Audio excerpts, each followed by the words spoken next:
아, 오늘은 목사님께서 조금 일이 있으셔가지고 좀 늦으세요. 그래가지고 교제를 먼저 시작해야 될 것 같습니다. 그래서 같이 기도하고 교제 시작하겠습니다. 주님 감사합니다. 마지막에 가까운 이 시대에 이렇게 구원하여 주셔서 주님의 자녀로 살아갈 수 있게 하여 주신 것 너무나도 감사를 드립니다. 정말 거짓이 가득하고 정말 어두운 이 세상 가운데서 정말 주님의 그 진리의 빛을 정말 찾은 것이 너무나 귀하고 감사한 일인 줄 알고 있습니다. 정말 이 구원을 더욱 늘 크게 생각할 수 있도록 하여 주시옵고,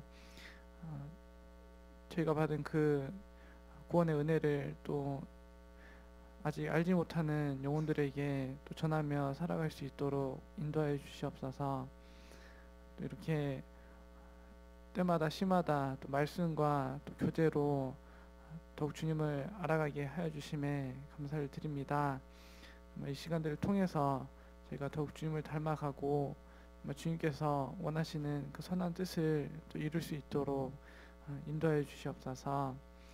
오늘 청년의 전체 교제로 또 함께 하고자 합니다. 이 시간도 주님께서 도와주셔서 정말 은혜로운 시간들이 될 수 있도록 인도하여 주시옵소서. 모든 기도 저희를 사랑하시는 고마우신 예수님의 이름으로 기도드렸습니다. 아멘. 네, 오늘도 오늘 전체 교제로 진행이 되니까요. 삼겹줄 또 간증을 들어봐야겠죠. 네, 삼겹줄 교제 하신 분들께서 또 사진을 올려주셔가지고 교제하시면서 또 힘이 되고 좋으셨던 거 이렇게 또 간증해 주시면 감사하겠고요. 그래서 삼겹줄 교제 이번에 간증 뽑히신 분들을 발표하겠습니다. 먼저 유혜경, 한재은 자매님 팀이 해주시면 될 것 같고요. 그 다음이 정인욱, 김영건 형제님 팀이 사진이 돌아갔네요. 그리고 다음은 우상이, 황주윤 자매님 이렇게 시간이 되는 대로 간증을 들어보도록 하겠습니다. 8시 반까지 들어볼 수 있을 것 같고요. 먼저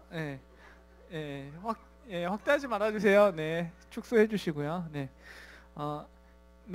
삼겹줄 교제 간증을 듣기에 앞서서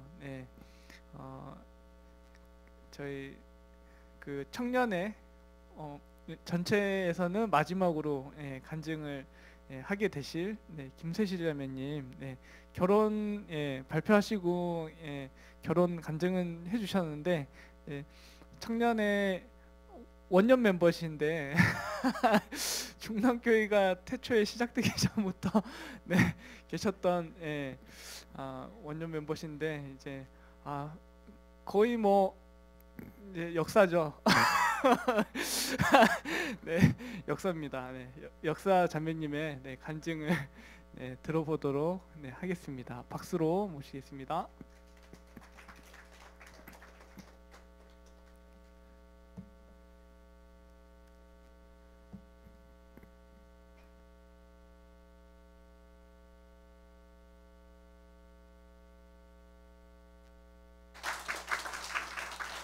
저는 96년 11월 16일날 구원받은 김세실 자매입니다.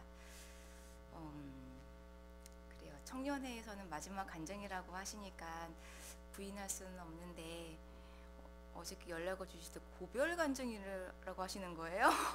그래서 다시는 중랑교회에 발을 못 붙이시게 하나 라고 생각이 들었는데 청년회장님께서 서두에 설명해 주신 대로 저는 이제 중랑교회가 생기면서부터 중앙교회에서 교제하다가 이쪽으로 오게 돼서 이쪽에서 함께 시작한 이제 김세실 자매인데요. 중랑교회라고 이제 딱 떠오르면 딱 느낌은 그냥 집이죠. 우리 집이고, 그리고 그 안에서의 생활들을 생각해 되돌아보면 저에게 정말 너무 기뻤고요. 너무 기쁘고, 그리고 이 안에서 울기도 많이 울었고, 그리고 정말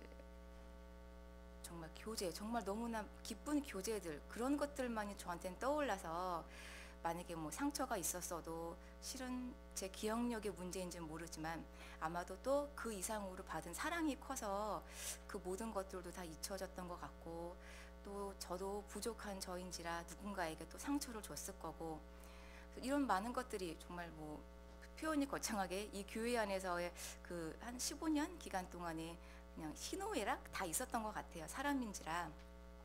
근데 그런 기간을 거쳐서 이제 저도 이제 또 다시 어딘가로 이제 나가게 되다 보니까 실은 그래요. 이렇게 그 성경 신약에도 많은 교회들이 나와 있지만 우리 교회는 하나님께서 어떻게 보실까라는 생각을 가끔 할 때가 있는데, 아마도 모르겠어요. 이건 정말 제 집, 저의 집에 대한 평가일지는 모르지만 성경 속에 나와 있는 칭찬받는 교회들 중에 하나처럼 우리 서울중랑교회도 그런 교회이지 않을까라는 생각을 계속 해왔었거든요. 그래서 그런 교회 안에서 청년의 시간들을 이렇게 보내고 이다 보니까 정말 그때 당시 제가 한참 20대 후반, 30대 초반 제 나이가 많아요. 아시는 분은 아신지는 모르겠지만, 그래서 그때는 이게 그냥 당연하다고 생각했고, 교제가 즐거운 게 당연한 거고, 청년회가 이렇게 열심인 것도 당연한 거고, 그렇게 생각을 했는데, 시간이 지나면서 이제 많은 교회들의 소식도 듣고 또 많이 되돌아보니까 이건 자연스럽고 당연한 게 아니라, 그만큼 성도분들이 정말 많은 사랑을 가지고 교회를 기도해 주셨기 때문에 아마 청년회의 위치에서도 많은 어른들의 사랑도 받고 많은 지원도 받고, 그래서 아마 저희 청년회 때가 정말로 즐겁지 않았나 그런 생각을 해보게 돼요. 근데 이제 결혼을 앞두고 이제 정말 제일 감사한 거는, 지난번에도 잠깐 말씀을 드렸지만 교회 안에서 결혼을 한다는 그 자체가 제일 그냥 감사해요. 저도 이제 소개받은 형제님을 결혼을 대상자로 두고 있지만, 그 형제님에 대해서 알면 얼마나 알 것이고, 또 잘 모르지만 어쨌든 구원받은 형제님이고, 그 형제님 또한 저에 대해서 알면 얼마나 알 것이고, 정말 다 모르는 가운데에서 주님의 어떤 믿음을 바라보고, 주님께서 역사해 주시는 그 믿음을 바라보고 이렇게 기다려왔고 기도해 왔었기 때문에, 주님께서 이렇게 저에게도 교회 안에서 형제를 만나서 가정을 이루게 해주셨다라는 것에 대해 너무 감사하고, 그래서 이렇게 지난 청년회 때를 생각해 보면 많은 분들이 교제에서 떨어진 분들도 계시고, 그리고 이방 결혼하신 분들도 계시고, 근데 우리가 이 안에서 살면서 주님 오실 때까지 어느 교회에 있든지 간에 정말 자기 위치 지키면서 산다라는 게 너무나 큰 복이고, 그리고 그 형제자매님을 어디서 지나가면서 우연히 보더라도 그게 엄청난 기쁨이고, 지난 시절 함께 한 교회에서 교제했었다라는 그 이유만으로도 너무 반갑고, 그게 엄청난 힘이 된다는 것을 점점 이렇게 살면서도 느끼다 보니까, 정말 이 교제 가운데 이 무리 안에서 살면서 겪는 많은 즐거움들, 그런 어려움들, 이런 것들은 하나님께서 시간이 지나면 해결해 주시고, 하나님께서 우리에게 더 큰 것을 주시기 위해서 그런 것들을 또 있게 해주셨구나라는 생각을 들다 보니까, 지난 과거의 청년회 때도 그렇고 지금 이렇게 형제님을 만나서 결혼하게 되는 것도 그렇고 너무 감사가 됩니다. 근데 그러면서 그저께인가 이제 교구 집회 때 이제 특송하시는 형제자매님들 보면서 너무너무 아름답게 잘하시는 거예요. 근데 생각해 보니까는 정말 그 중에 형제진 자매님들 중에 정말 초등학생 때 초등학생 때 이제 우리 교회가 생겨서 초등학생이었던 분들이 청년회에 올라오고, 또 10년이 지나면 또 그분들이 어느샌가 또 가정의 아버지가 되어 있을 거고 어머니가 되어 있을 건데, 그렇게 생각하니까 어떻게 갑자기 혼자 그 특송을 들으면서 감격에 벅차더라고요. 근데 그런 분들에게서도 실은 우리 중에서도 이렇게 지금도 그러지만 또 5년 뒤에 10년 뒤에 또 정말 자기의 위치를 지키면서 훌륭한 신앙인으로서 살아가시는 그런 분들의 모습을 볼 때에 너무나 힘이 될 것이라는 그런 되게 감사한 마음이 들었어요. 그래서 뭐 저는 지금 떠나지만 아마 이 자리에서도 또 뭐 2년 후에 5년 후에 분명히 각자 하나님께서 보내시는 위치에서 다 각자 하나님이 원하시는 모습으로 살게 될 거니까 뭐 그런 위치에서 정말 훌륭한 신앙인으로서 그 모습 바라볼 수 있게 서로 각자 잘 살아주시면 저에게도 힘이 되고 또 저도 그렇게 살기 위해 노력하면 서로 연락은 안 되더라도 그래서 어딘가에서 그런 자기의 위치 지키면서 애쓰면서 살아가는 모습 저도 보여드리도록 노력하겠습니다. 그동안 너무 감사했고 그리고 웃으면서 가는 게 가장 뭐 슬픈 일은 아니니까요. 그래서 앞으로도 자주 올게요라는 인사가 맞는지는 모르겠지만 너무 감사했고요. 저도 제 위치가 또 옮겨지는 만큼 그곳에서 또 힘있게 살겠습니다. 저희 집에 많이 놀러 오세요. 이상입니다.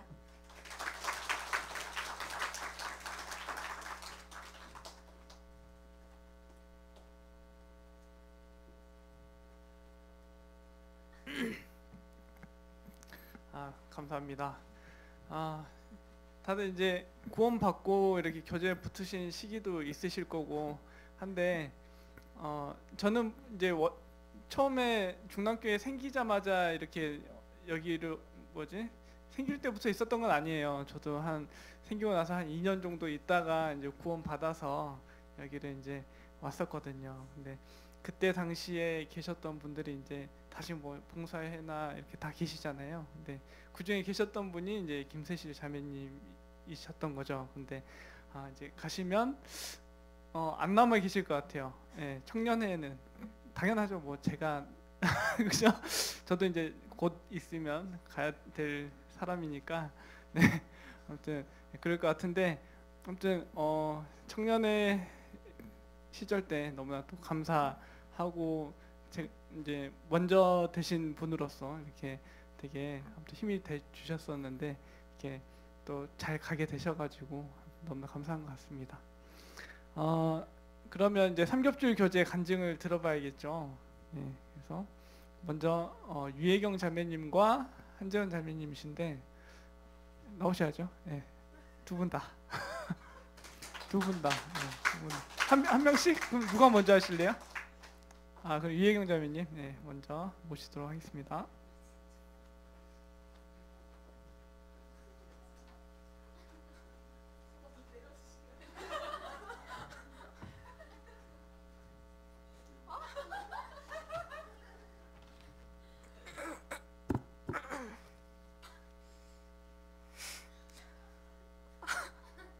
안녕하세요. 2014년 6월 19일에 구원받은 유혜경 자매입니다. 저는 일단 삼겹줄 교제를 재은 자매님과 하게 되었는데 일단 저 사진을 올리자 해서 진짜 올리긴 했는데 뽑힐 줄은 몰랐는데 아무튼 뭔가 발표를 하게 돼서 그러니까 간증을 하게 돼서 저희가 했던 교제에 대해서 많이 돌아볼 수 있었던 것 같아서 감사가 되었어요. 제가 재은 자매님이랑 교제하면서 가장 많이 느낀 것은 그러니까 평소에도 이제 친한 자매님이고 어렸을 때부터 이제 함께 자라온 자매님이잖아요. 근데 일단은 삼겹줄이 되었다는 소식을 들었을 때 감사가 되었어요. 그러니까 물론 지금도 충분히 많은 교제를 나누고 있지만 하나님이 더 깊은 교제를 나눌 수 있도록 기회를 허락해 주신 것 같다는 생각이 들어서 많이 감사가 됐고 제가 짧게 적어왔는데 제가 그 당시에 그 당시뿐만 아니라 지금까지 계속 그 빌레몬서 1장 6절을 묵상하고 있었어요. 이로써 내 믿음의 교제가 우리 가운데 있는 선을 알게 하고 그리스도께 미치도록 역사하느니라라는 그 말씀을 묵상하면서 정말 그 형제자매님들과 믿음의 교제를 나누는 자매가 되고 싶다라는 묵상을 많이 하고 유익하고 남는 교제를 많이 했으면 좋겠다는 생각을 했는데 왜 하나님께서 제한자매님과의 교제 시간을 허락해 주셨을까 이런 생각을 하면서 그러니까 그 교제 가운데서 제한자매님의 하나님을 많이 느끼게 되었던 것 같고 그 많이 묵상이 되었던 게 믿음의 교제를 통해서 우리 가운데 있는 선을 알게 된다고 했는데 그러니까 그냥 교제가 아니라 정말 믿음의 교제를 했을 때 사람과 사람을 알아가는 게 아니라 그 사람 속에 있는 하나님을 알아가는 게 너무 기뻤고 그 교제를 통해서 재은 자매님에게 또 역사하시는 하나님을 알게 돼서 많이 감사가 되었던 것 같아요. 그리고 그 교제를 통해서 그러니까 잠시의 그런 짧은 교제였지만 정말 하나님께 가까워진다는 느낌을 많이 받았고 제가 그 뭐가 많이 마음이 묵상이 됐냐면 각 그리스도인의 하나님이 계시고 그 각 사람에게 하나님이 알맞게 역사하신다는 게 많이 와닿았어요. 그러니까 저에게도 역사하시는 하나님이 너무 감사하고 놀라운 분인데 정말 각각 개인에 맞게 그 역사하시는 하나님, 보이지 않는 하나님을 느끼면서 나에게도 이런 하나님이 계시듯이 저분에게도 저런 하나님이 계시구나 그걸 또 느끼고 나도 이러한 하나님을 알아가기 위해 더 알아가고 싶다 이런 생각을 많이 하게 되어서 감사가 된 것 같고요. 그리고 막 이제 교제를 되돌아보면서 생각을 하게 되었는데 제가 그때 당시에 분반 교제로 말씀을 준비했던 게 발을 씻기신 예수님이라는 말씀, 공과 말씀이었어요. 근데 제가 예수님과의 그런 교제를 생각하면서 형제자매님들과의 교제도 많이 묵상할 수 있었던 시간이었는데 예수님이 발을 씻기신 게 우리 육체 가운데서 가장 더러운 부분을 씻겨주신 거라는 그런 말씀이 너무 와닿았었는데 이제 교제를 하면서 더욱 많이 느꼈던 거는 내가 세상 가운데서는 내 연약함을 받아줄 사람이 없고 나를 위로해줄 사람이 없는데 교회 안에서 정말 그러니까 형제자매님들이 있기 때문에 내가 그 가운데서 내 연약함을 씻김받고 더 사랑받고 기댈 수 있고 서로 위로받을 수 있다는 게 너무 많이 감사가 됐고 그리고 그 말씀 가운데서 그러니까 우리를 가장 진실하게 위로해 주시는 분은 하나님이시지만 그러니까 그 하나님께서 형제자매님들을 통해서 역사하신다는 그런 말씀을 들었는데 그 말씀이 많이 마음에 남았었는데 교제를 하면서 진짜 맞다는 생각을 많이 하게 됐어요. 그러니까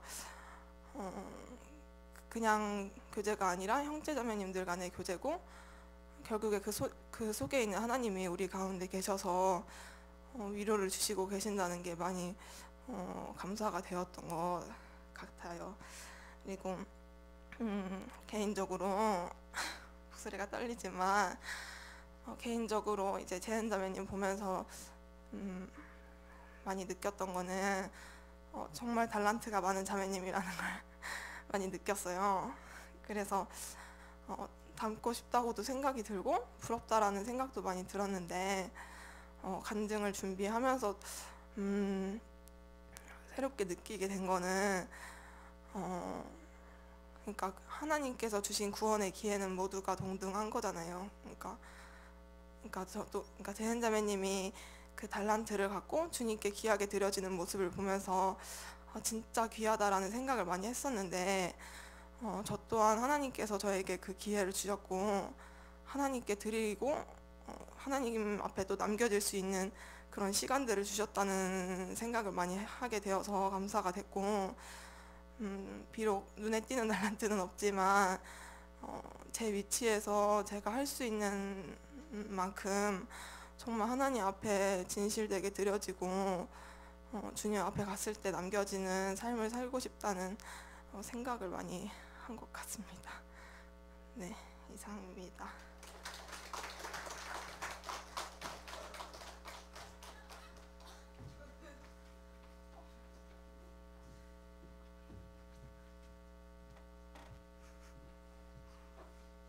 안녕하세요. 저는 2006년 8월 18일에 구원받은 한재은 자매고요. 저도 짧게 준비를 해왔는데, 저도 예경 자매님이랑 평소에 교제를 많이 하는 편이고, 삼겹줄을 뽑았을 때 너무 신기했어요. 예경 자매님이랑 된 게. 그래서 그 이유를 많이 생각해 봤는데, 교제를 하면서 하나님이 왜 예경 자매님이랑 삼겹줄을 할 기회를 주셨는지 느꼈어요. 저는 이제 예경 자매님 말했듯이 어렸을 때부터 교회 안에서 같이 자라왔고,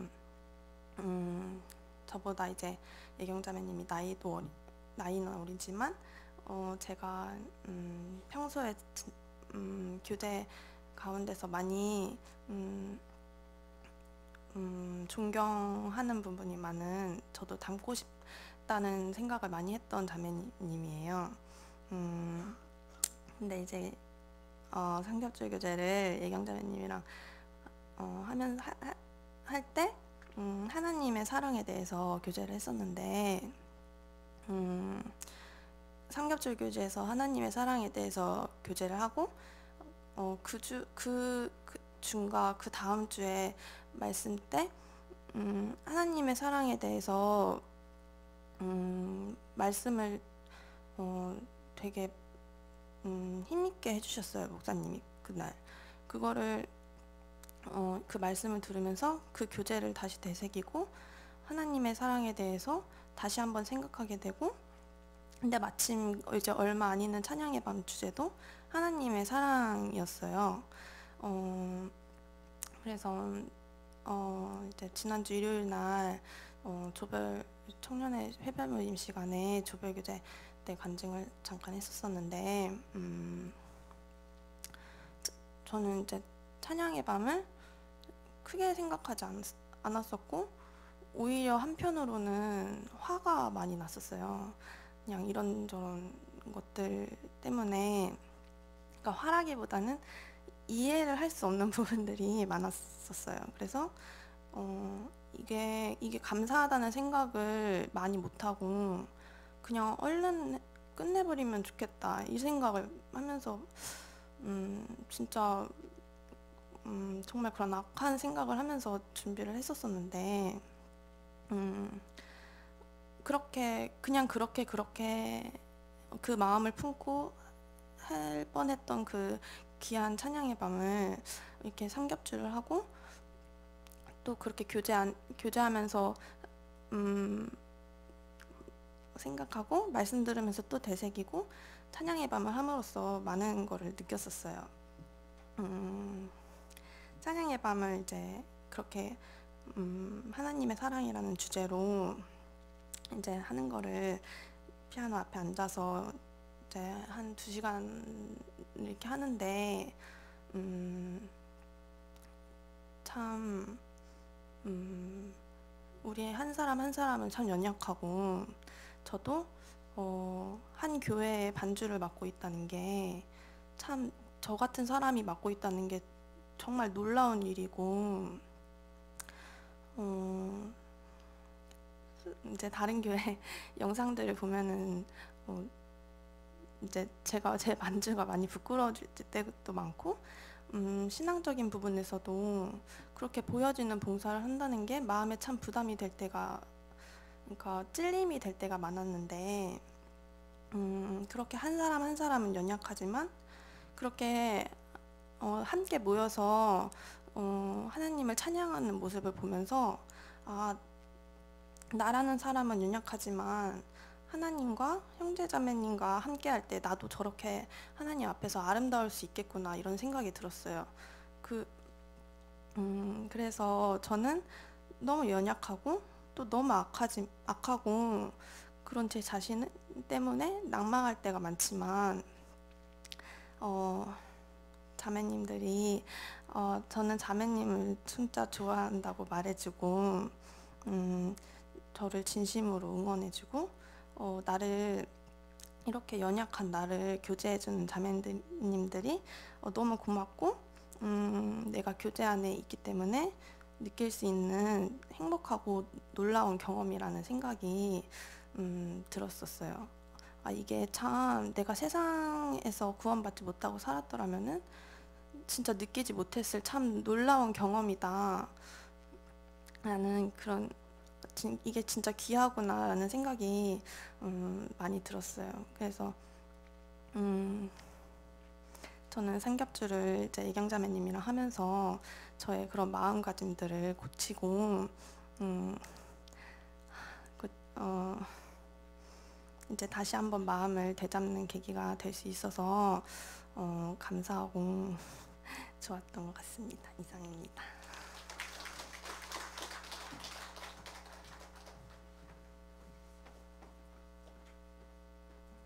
네, 감사합니다.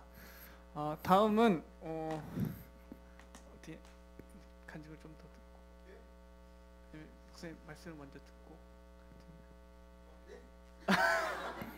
네, 그러면 목사님 말씀이 있겠습니다. 안녕하세요. 죄송합니다. 본의 아니게 그만. 기도는 하고 시작하셨죠? 예, 그럼 말씀을 하려고 했는데 8월달, 9월달 질의응답이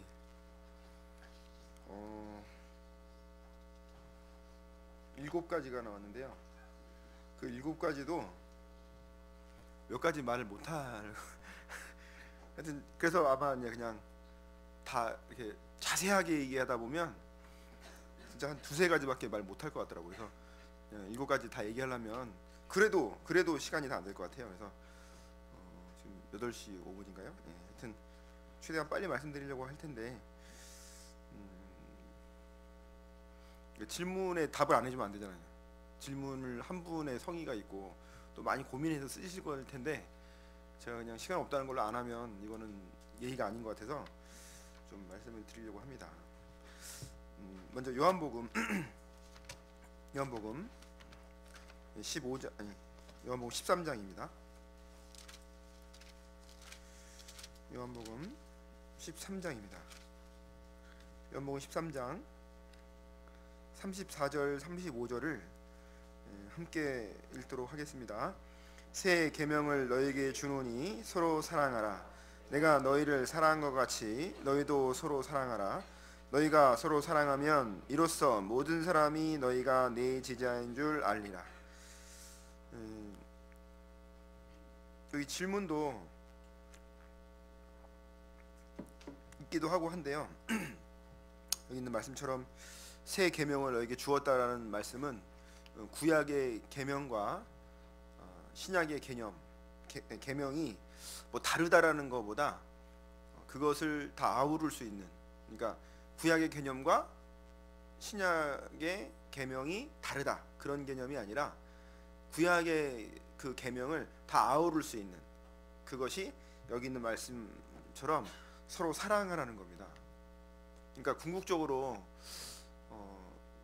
구원을 받은 사람은 사랑을 받은 사람이고 또 사랑을 더 알아가야 되는 사람이고, 그러니까 그 알아간다라는 개념이 그냥 알고 내 마음속에 묻어두려고 하는 것이 아니라 더 많이 알아가야 사랑할 수 있기 때문에, 그래서 앞에 서로 사랑하라고 하지만 뒤에는 내가 너희를 사랑한 것 같이라는 전제를 주신 겁니다. 어떻게 사랑해야 될지를 명확하게 알려주셨기 때문에 내가 어떻게 사랑해야 되지? 모른다면 그건 예수님의 사랑을 잘 이해하지 못하는 거예요. 그러니까 예수님의 사랑을 알아가면 알아갈수록, 물론 우리가 예수님의 사랑을 다 알 수는 없지만 예수님의 사랑을 더 알아갈 때 내가 더 사랑을 할 수 있구나라고 이해하는 사람은 예수님에 대해서 알아가려고 하겠죠. 더 내가 내 힘으로 내 의지로 해야 되는 거 맞지만 그거보다 더 중요한 것이 내가 예수님을 더 알아가고 예수님을 의지하는 거구나. 예수님이 어떻게 사랑했는지 더 알아간다면 그냥 자연스럽게 되는 거라는 거죠. 근데 이게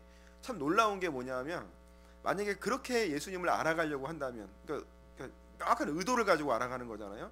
예수님이 나를 얼마나 사랑했는가를 알아가면 알아갈수록 이 성경의 모든 것이 이루어져 가는 거예요. 놀랍잖아요. 내가 성경을 잘 몰라도 내가 예수님의 사랑을 알아가려고 하면 알아가려고 할수록 이 성경에 이야기하고 있는 이렇게 해라 저렇게 해라 이렇게 하지 말아라 저렇게 하지 말아라 이걸 다 아우를 수 있는. 그래서 왜 그 사랑이 온 율법의 완성이라고 하는지를 알아간다는 거죠. 그만큼 사랑은 중요한 겁니다. 그것을 이해하지. 그러니까 사랑이 없다면 율법만 남는 거예요. 메마른 땅과 같은 거죠. 그래서 자기 남을 바라보는 그런 시선보다 이 말씀으로 신앙생활로 자기를 바라보는 그런 신앙이 결국은 이제 예수님에 대해서 더 알아가는 신앙이 될 것이고, 우리는 이제 그런 때가 많잖아요. 다른 사람의 어떤 신앙을 보고 다른 사람의 어떤 말이나 행동이나 어떤 이런 거에 자꾸 이렇게 좌지우지 되잖아요. 그건 예수님과 관계 없는 거라는 거죠. 그분이 어떤 신앙생활을 하든 어떤 뭐 말을 하든 어떤 행동을 하든 그건 중요한 게 아닌데 자꾸 거기에 이제 휩쓸리다 보면 예수님과는 멀어지는, 예수님과 관계 없는 생각을 자꾸 하는데도 불구하고 그것이 꼭 맞느냐 생각을 할 수가 있다는 거죠. 우리는 성경에 있는 말씀처럼 판단자가 아닙니다. 말씀을 이루는 자지, 이 말씀에 써 있으면 그 말씀은 나에게 준 말씀이에요. 근데 이제 이 말씀을 가지고 우리가 판단할 수도 있다는 거죠. 그건 이제 사람과 관계 없는 거예요. 이스라엘 사람들이 특히나 율법사들, 서기관들, 바리새인들 이런 사람들이 이 말씀으로 정죄했거든요. 그래서 오직하면 그들이 하는 말은 맞다, 맞죠? 다 성경 가지고 얘기한 거니까. 근데 그 행한 건 틀리다. 말은 듣되 행한 건 그들이 행하면 따르지 말아라. 그런 이유가 뭐냐면 방금 드린 것처럼 이 말씀은 나를 위해서 준 말씀인데도 불구하고 우린 자꾸 이 말씀으로 판단을 하게 된다는 거예요. 그건 아직 신앙이 어려서 그런 부분도 있겠지만 예수님에 대해서 많이 더 알아가야 되는데 그 부분보다는 내 생각을 자꾸 붙잡고 있기 때문이라는 거죠. 그래서 이 서로 사랑하라는 이 말씀, 서로 사랑하라는 말씀은 내가 사랑을 알아가면, 주님의 사랑을 알아가면 이것도 이루어지는 거예요. 자동으로. 그렇겠죠. 내가 주님의 사랑을 더 알아가면 알아갈수록 우리가 서로 사랑하게 되는 겁니다. 자동으로. 그러면 이 35절에 있는 말씀처럼 너희가 서로 사랑하면 이로써 모든 사람이 너희가 내 제자인 줄 알리라. 복음도 그렇게 전해지는 겁니다. 억지로 막 복음 전해서 억지로 막 뭐가 되는 것이 아니라 사랑하려고 하는, 이 사랑의 의미를 이해하려고 하면 형제자매를 사랑하게 되고, 형제자매를 사랑하게 되면 그 사랑이 나도 모르게 넘치는 거죠. 그러면 구원받지 못한 사람도 불쌍히 여기게 돼 있고 전도하고 싶은 마음이 생기게 돼 있다는 거죠. 왜냐하면 아까도 말씀드린 것처럼 사랑의 전제가 예수님이기 때문에 예수님을 알아가면 알아갈수록 예수님이 얼마나 나를 사랑했는지, 또 그 사람에 대해서 얼마나 사랑하는, 제자들을 너무 사랑했잖아요. 제자들을 사랑하는데 끝까지 사랑했다고 했잖아요. 그 유다까지도. 그리고 그 구원받지 못한 그 영혼들을 너무 불쌍히 여겼다는 걸 우리가 잘 알고 있기 때문에 그걸 그냥 피상적으로 알아가는 게 아니라 실제로 예수님의 마음을 받는 거죠. 그것이 신앙생활인 겁니다. 그래서 아무리 우리가 많은 이야기를 하고 많이 모이고 뭘 해도 거기에 사랑이 없다면 무슨 의미가 있겠어요, 그렇죠? 그러니까 그것을 노력하셔야 돼요. 내가 오늘 모임에, 오늘 만남에, 또 누군가의 대화에 정말 사랑을 가지고 이야기하고 있는 건지, 사랑을 배워가고 있는 건지 꼭 그것을 이렇게 체킹을 하셔야 됩니다. 7가지 답이어서, 질문이어서 이제 첫 번째부터 제가 말씀을 드리면요. 사사기 3장입니다. 사사기 3장. 사사기 3장 15절입니다.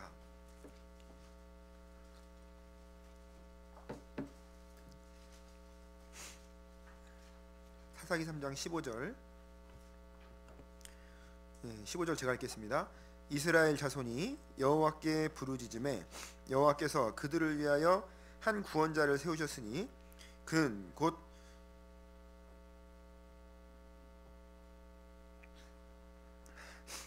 베냐민 사람 게라의 아들 왼손잡이 에훗이라.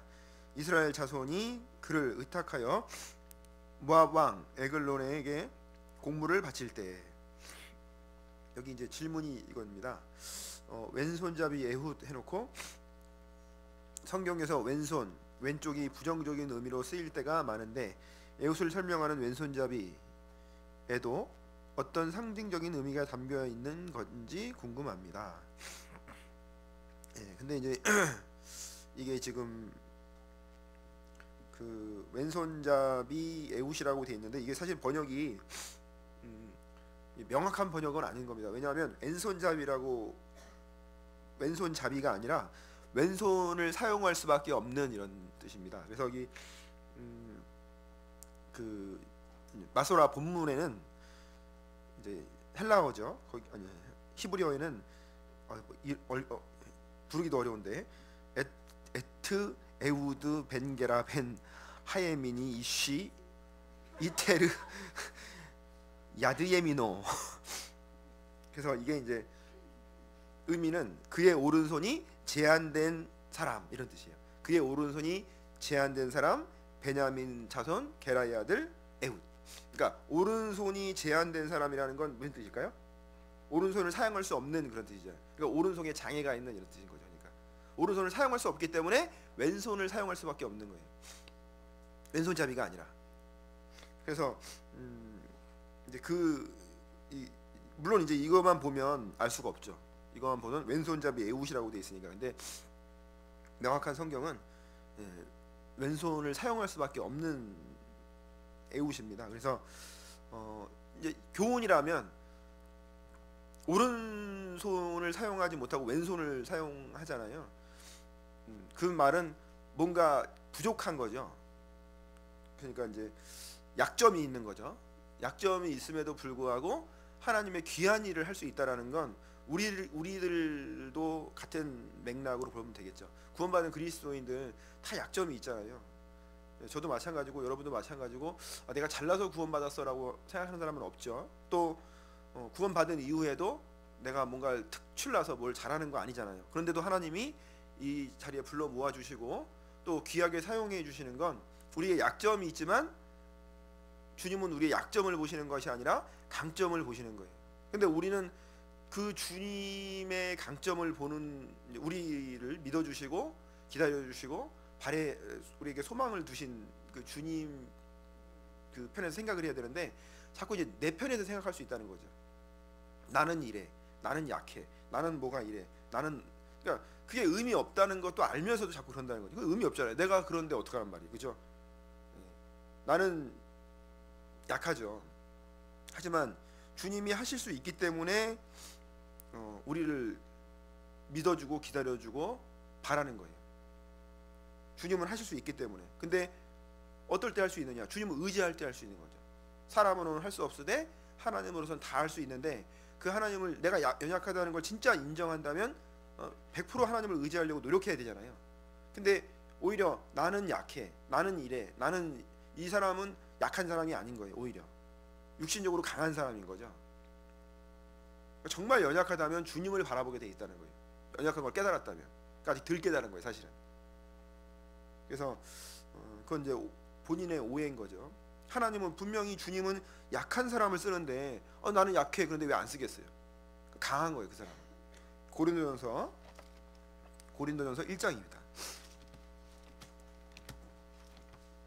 그래서 자기 상태를 잘 살피는 게 중요한 거예요. 고린도전서 1장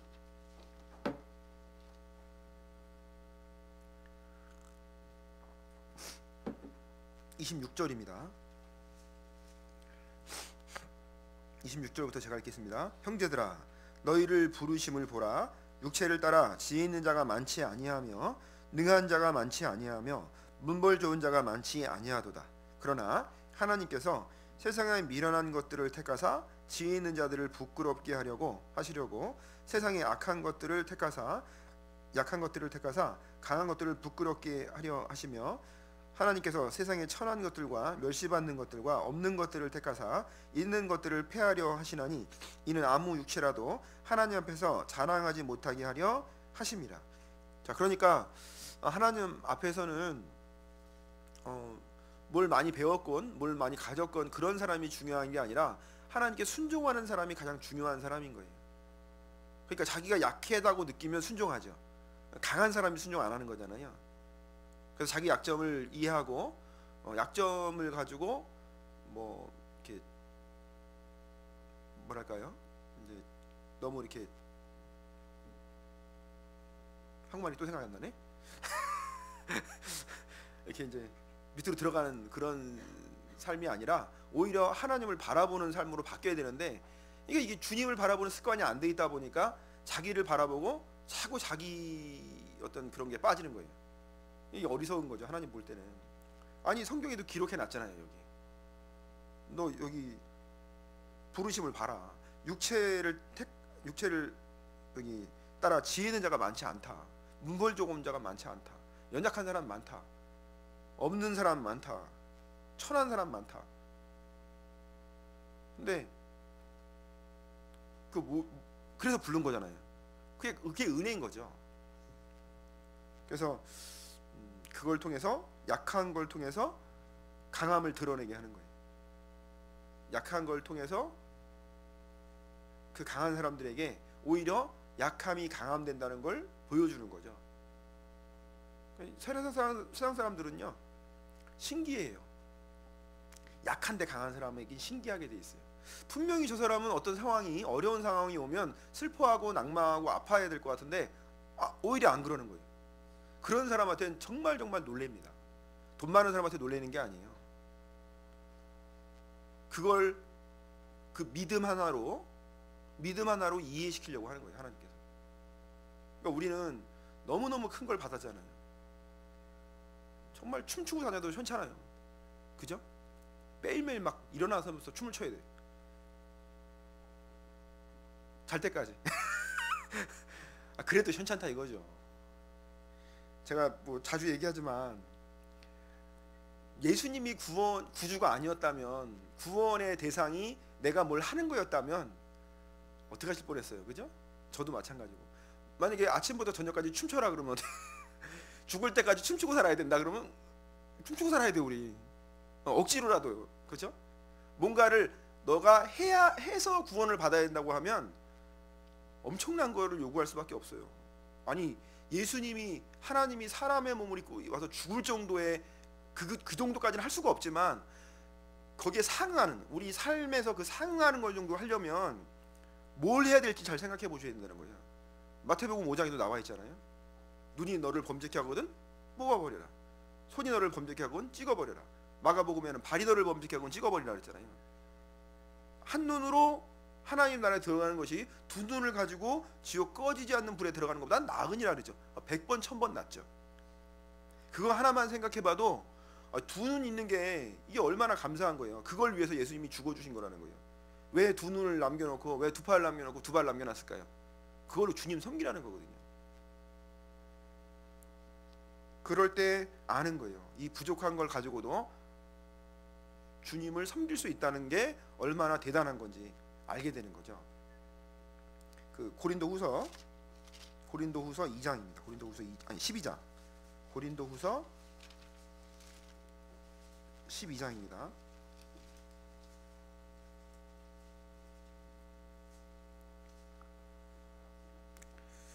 고린도후서 12장 9절입니다. 자, 8절부터 제가 읽겠습니다. 이것이 내게서 떠나기 위하여 내가 3번 주께 간구하였더니 내게 이르시기를 내 은혜가 내게 족하도다.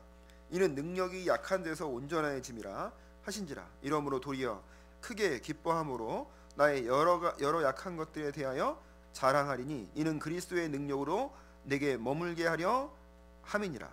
10절은 함께 읽도록 하겠습니다. 그러므로 내가 그리스도를 위하여 약한 것들과 능력과 궁핍과 핍박과 곤란을 기뻐하노니 이는 내가 약할 그때에 곧 강함이니라. 그러니까 이걸 이해하는 사람은 이제 이 세상에서 어려움이 오히려 놀랍게 기쁨이 되는 거예요. 이걸 이해하는 사람은 이 세상의 어려움이 놀랍게 하나님을 의지하는, 하나님을 알아가는 도구가 되는 거예요.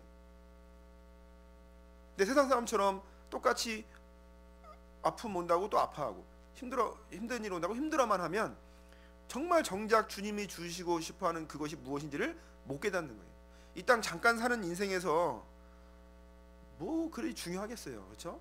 여기서 뭐 기쁘게 살고 뭐가 잘 되고 아무것도 중요한 게 아니거든요. 가장 중요한 게 주님을 알아가는 것이에요. 근데 거기에다가 초점, 포인트를 맞추지 않으면 이 세상이 힘들어 보이는 거예요, 사실은. 그렇지 않다는 거죠. 예수님께서 주시려고 하는 건 그런 게 아니에요. 약한 것들에 대하여 자랑하게 만들려고 하는 거예요. 아니 내가 뭔가 부족한 게 있는데 그걸 자랑한다. 세상에서는 있을 수 없는 일이잖아요. 그렇죠? 부끄러워야 될 일이잖아요. 근데 그렇지 않다는 거예요.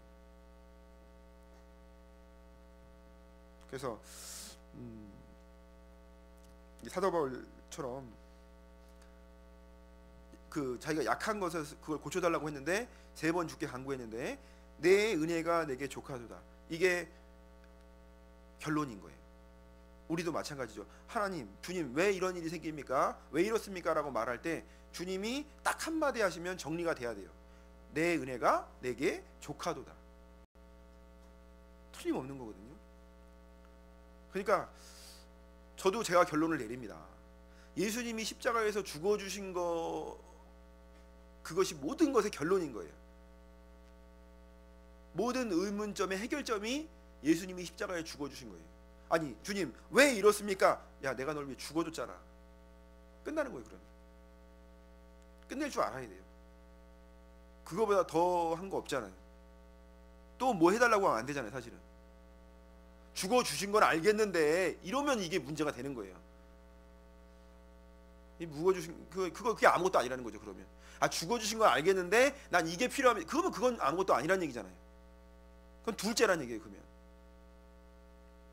예수님께서 십자가에 죽어주신 게 가장 큰 거예요. 그것 때문에 우리는 이 약한 걸 가지고도 강하게 만들 수 있다. 그 얘기죠.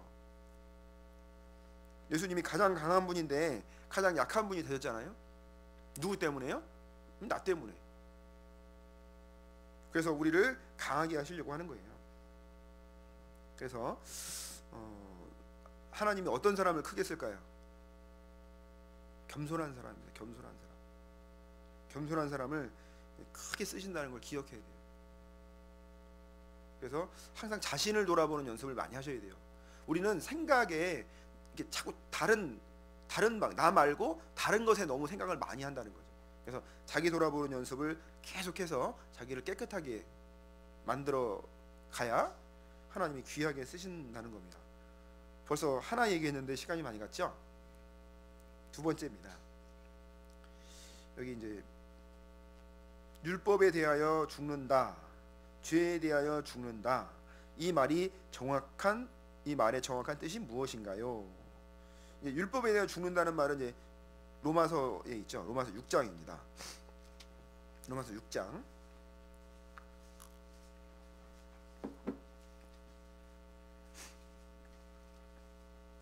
로마서 6장 11절입니다. 11절도 함께 읽도록 하겠습니다.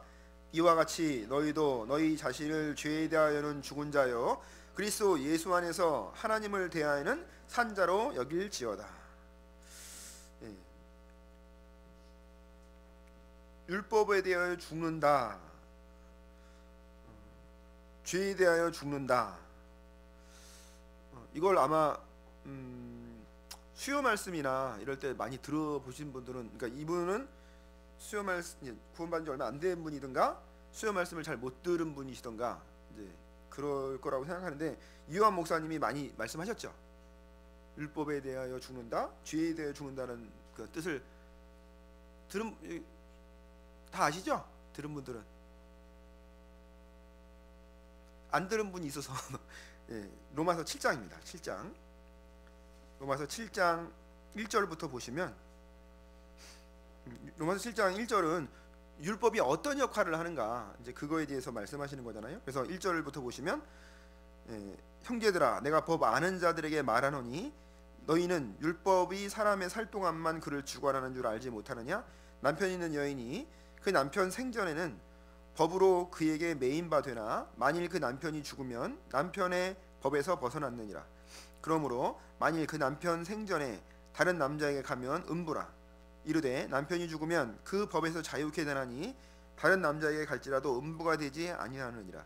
그러므로 내 형제들아 너희도 그리스도의 몸으로 말미암아 율법에 대하여 죽임을 당하였으니 이는 다르니 곧 죽은 자 가운데서 살아나신 이에게 가서 우리로 하나님을 위하여 열매를 맺게 하려 함이니라. 우리가 육신에 있을 때에는 율법으로 말미암는 죄의 정욕이 우리 지체 중에 역사하여 우리로 사망을 위하여 열매를 맺게 하였더니 이제는 우리가 얽매였던 것에 대하여 죽었으므로 율법에서 벗어났으니 이러므로 우리가 영의 새로운 것으로 섬길 것이요 의문에 묵은 것으로 아니할지니라.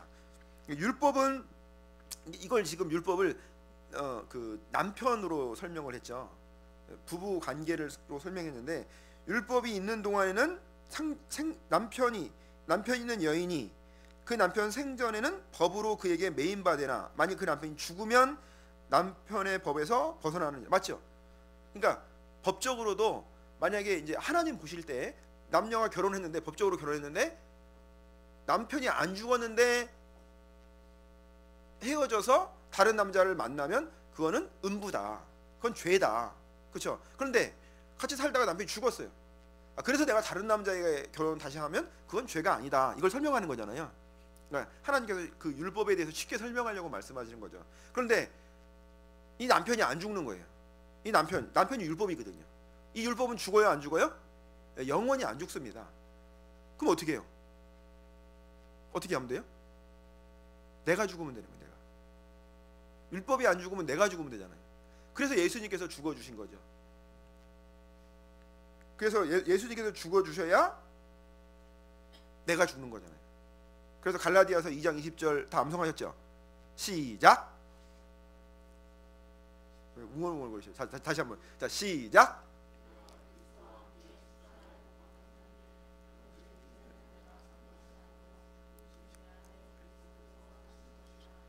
이제 내가 육체 가운데 사는 것은 나를 위하여 믿음 안에 사는. 네, 이거 다 암송하셔요. 대단하다 진짜. 야, 박수. 야, 박수 받아야 돼. 그러니까 요거 하나만 암송해도 내가 죽는다는 의미를 뭔지 알겠잖아요. 그렇죠? 네, 내가 죽으면 어떻게 되는 거예요? 남편에서 벗어나는 거죠. 그리고 내가 죽어서 새 남편으로 가는 거예요. 그게 예수님인 거예요. 율법 말고 사랑. 네, 율법에서 벗어나서 이제 사랑으로 갈 수 있는 방법이 뭐냐? 죽는 거죠. 그래서 예수님이 십자가에 못 박히실 때 나도 같이 십자가에 못 박힌 거예요. 베드로전서 2장입니다. 베드로전서 2장. 베드로전서 2장.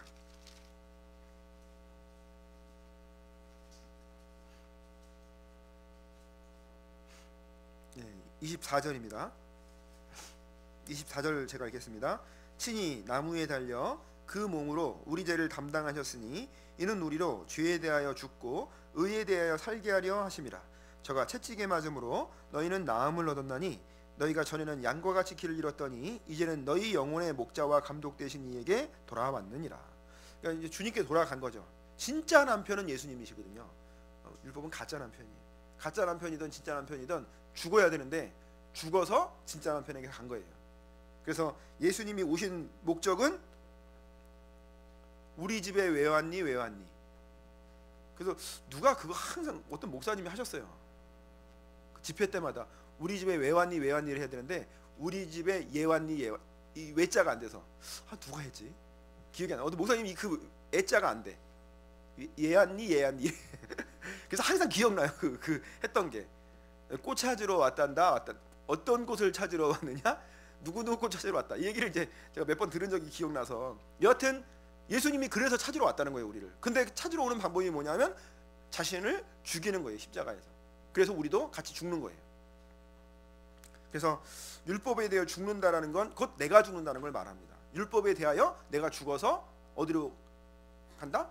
사랑으로 간다. 예수님께로 간다. 죄에 대하여 죽었다 그래서 의로 여기 있는 말씀처럼 의에 대하여 살게 하려 함이라. 의로 간다는 거예요. 그래서 우리를 의롭게 여겨주시는 이유가 뭐냐? 우리 죽었으니까. 그렇죠? 이해되시나요? 네. 그럼 이해됐으면 빨리 홀랑 또 넘어가도록 하겠습니다. 세 번째, 근데 이거는 좀 이 질문은 쓰신 분이 잘못 쓴 건지 이걸 받아 적은 분이 잘못 받아 적은 건지 모르겠는데 이제 그대로 읽어드릴게요. 그대로 마태복음 뜻풀이 해가지고 8장 11절 12절 8장 15절부터 이게 어려워. 8장 24절 25절 또 34절. 그래서 세상에 건물주로 왔다. 마태복음 10장 34절 무슨 뜻일까요? 25장 24절 굳은 사람이라는 게 어떤 말씀을 말하는, 그러니까 이게 지금 몇 가지를 얘기하는지 모르겠어요 제가. 이것만 가지고도 그래서 이게 지금 이게 마태복음 전체를 얘기하는 것 같긴 한데 요 지금 물어본 거 안에서 근데 질문을 한 절 안에 명확히 해주셔야 요게 궁금하군요 이렇게 얘기해 주는데 만약에 마태복음 8장 12절 12절 그러면 11절 12절 다 풀면요 한 달 이상 풀어야 돼요. 그러니까 명확하게 얘기 안 해주면 제가 알 수가 없는데 그래서 제가 한번 읽어보니까 이런 질문이겠다는 생각을 해서 그 마태복음 8장입니다. 마태복음 8장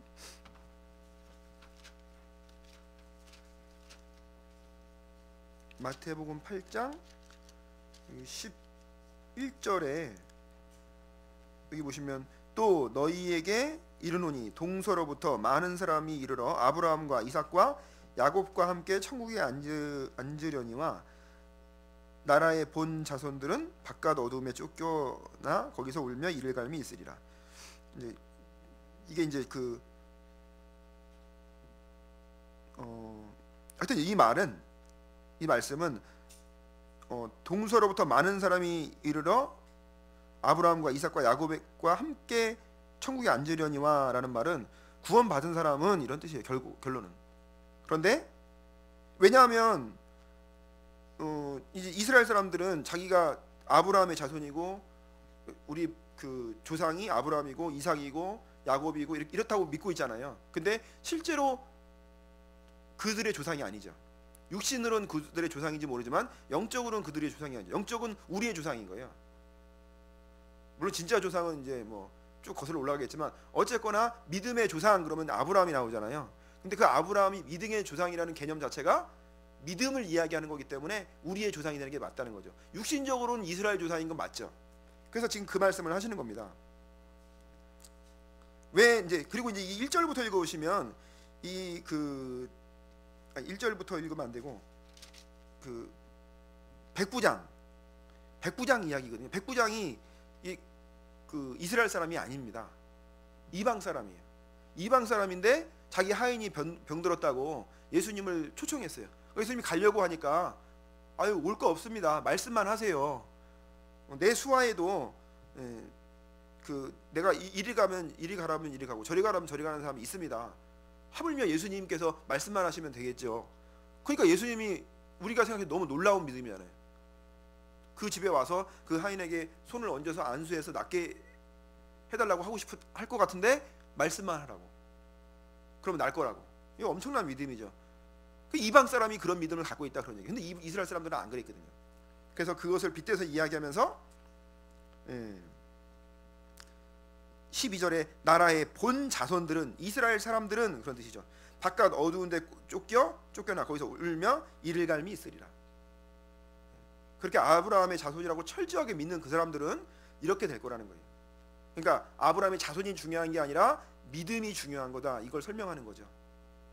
그래서 이 백부장을 이야기하면서 말씀하시는 거예요. 그리고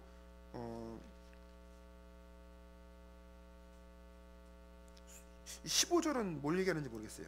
8장 15절은 이건 넘어가고 24절, 25절은 이것도 검을 주러 왔다.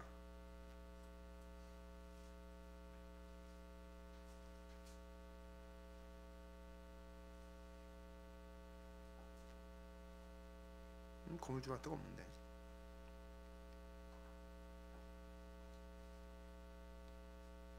하여튼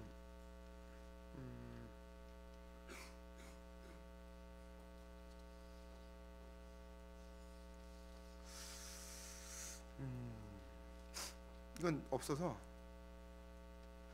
넘어가고요.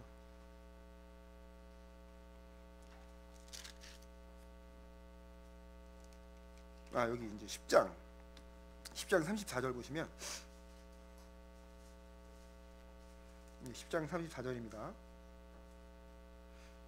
제가 읽겠습니다. 내가 세상에 화평을 주러 온 줄로 생각지 말라. 화평이 아니요 검을 주러 왔노라.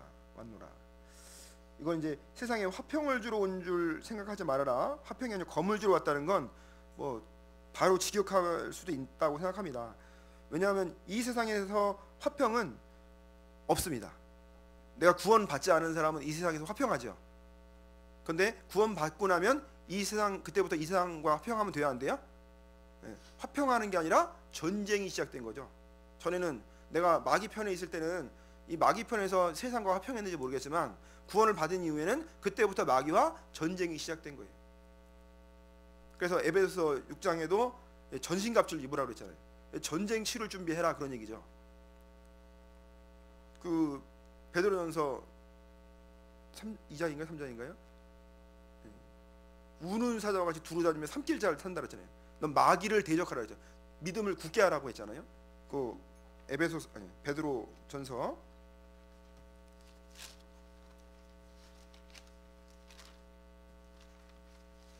5장입니다. 베드로전서 5장.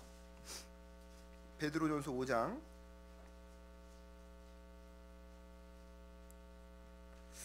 8절입니다.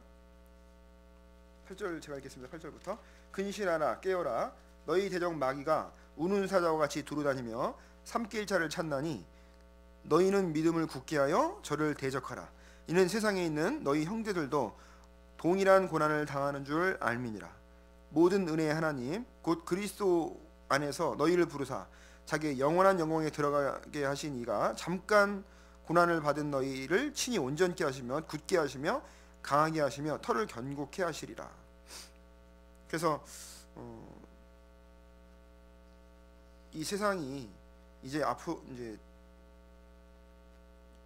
세상을 살면서 전쟁이 치러질 것을 이야기하는 거죠. 아까 말씀드렸지만 에베소서 6장입니다. 에베소서 6장. 에베소서 6장입니다.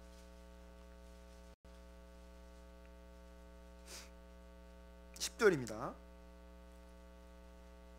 10절부터 제가 읽겠습니다. 종말로 너희가 주 안에서와 그 힘의 능력으로 강건하여지고 마귀의 괴계를 능히 대적하기 위하여 하나님의 전신갑주를 입으라. 그렇죠. 이제는 이 세상에 전쟁이 시작된 거예요. 선포된 거예요. 그래서 지금 때가 어느 때인지 알아야 되는 거죠. 17절입니다. 17절은 함께 읽도록 하겠습니다. 구원의 투구와 성령의 검 곧 하나님의 말씀을 가지라. 이게 이제 전쟁이 시작됐는데 전쟁의 도구가 뭐냐? 말씀이라는 거예요. 말씀. 마귀를 이길 수 있는 건 말씀밖에 없습니다. 그래서 예수님도 그 40일을 금식하시고 마귀의 시험을 받을 때 기록되었으되라는 말씀으로 마귀를 물리쳤던 것처럼 우리도 우리 힘으로 마귀를 물리치는 것이 아니라 주님의 말씀으로 물리치는 겁니다. 그래서 그 검을 주러 왔다는 건 정말 귀한 말씀을 주러 오신 거예요. 이 말씀으로 싸우는 거예요 이제. 그리고 그 25장 마태복음 25장 24절에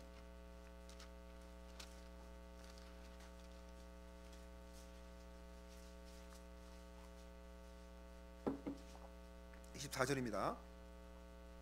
한 달란트 받았던 자도 와서 가로되 주여 당신은 굳은 사람이라 심지 않은 데서 거두고 해치지 않은 데서 모으는 줄을 내가 알았으므로. 그래서 이 굳은 사람이라는 게 어떤 사람을 말하는 것인가. 근데 사실은 이 밑에 읽으면 나옵니다. 답이. 굳은 사람이라는 건 뭐 속된 말로 단호한 사람, 이런 사람이잖아요. 근데 여기 굳은 사람이라 그래놓고 여기 해석을 해놨거든요. 아니 그 예수님 얘기를 해놨거든요. 25절에 보시면 두려워하여 나가서 당신의 달란트를 땅에 감추어 두었나이다. 보소서 당신의 것을 받으셨나이다. 그 주인이 대답하여 가로되 악하고 게으른 종아 나는 심지 않은 데서 거두고 해치지 않은 데서 모으는 줄로 내가 알았느냐? 이게 이제 굳은 사람이라는 거죠. 네가 나를 이런 사람으로 알았냐? 내가 심지 않았는데 거두게 만들고, 그러니까 그런 주인이라는 거예요. 안 심었는데 야 걷어들여라, 말도 안 되죠. 네가 그런 주인으로 나를 봤냐? 또 해치지 않은 데서 모으는 줄 알았냐? 그러면 27절에 그러면 내가 마땅히 내 돈을 취리하는 자들에게나 두었다가 나로 돌아와서 내 본전과 별리를 받게 할 것이니라 하고 그에게 그 한 달란트를 빼앗아 10달란트 가진 자에게 주어라. 그러니까 그럴 것 같으면 네가 만약에 날 그렇게 생각한 사람이라면 은행에 맡겨서 별리라도 받아야 될 거 아니냐. 네가 나를 그런 사람으로 봤느냐? 잘못 봤다, 그런 얘기예요. 그래서 이 굳은 사람이란 말은 이제 26절, 27절의 내용을 잘 읽어보시면 답이라고 생각합니다.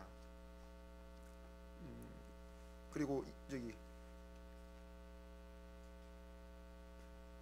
네 번째, 마가복음 9장 50절입니다. 마가복음 9장 50절. 마가복음 9장 50절입니다.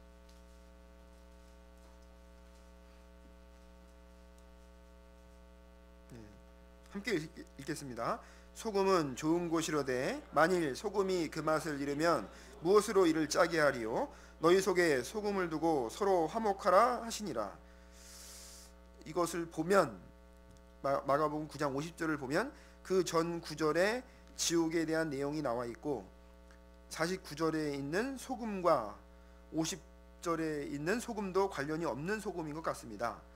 질문은 제 생각에는 43절부터 49절이 나오다가 갑자기 뭔가 연관성이 없어 보이는 50절이 나오는 것 같은데 어떤 연관성이 있는 건가요? 이렇게 되어 있습니다. 그러니까 이제 43절부터 쭉 해서 이렇게 쭉 읽으면 그 소금에 관련해서 아닌 것 같은데 39절까지는 다른 얘기인 것 같은데 왜 50절에 이렇게 나왔느냐?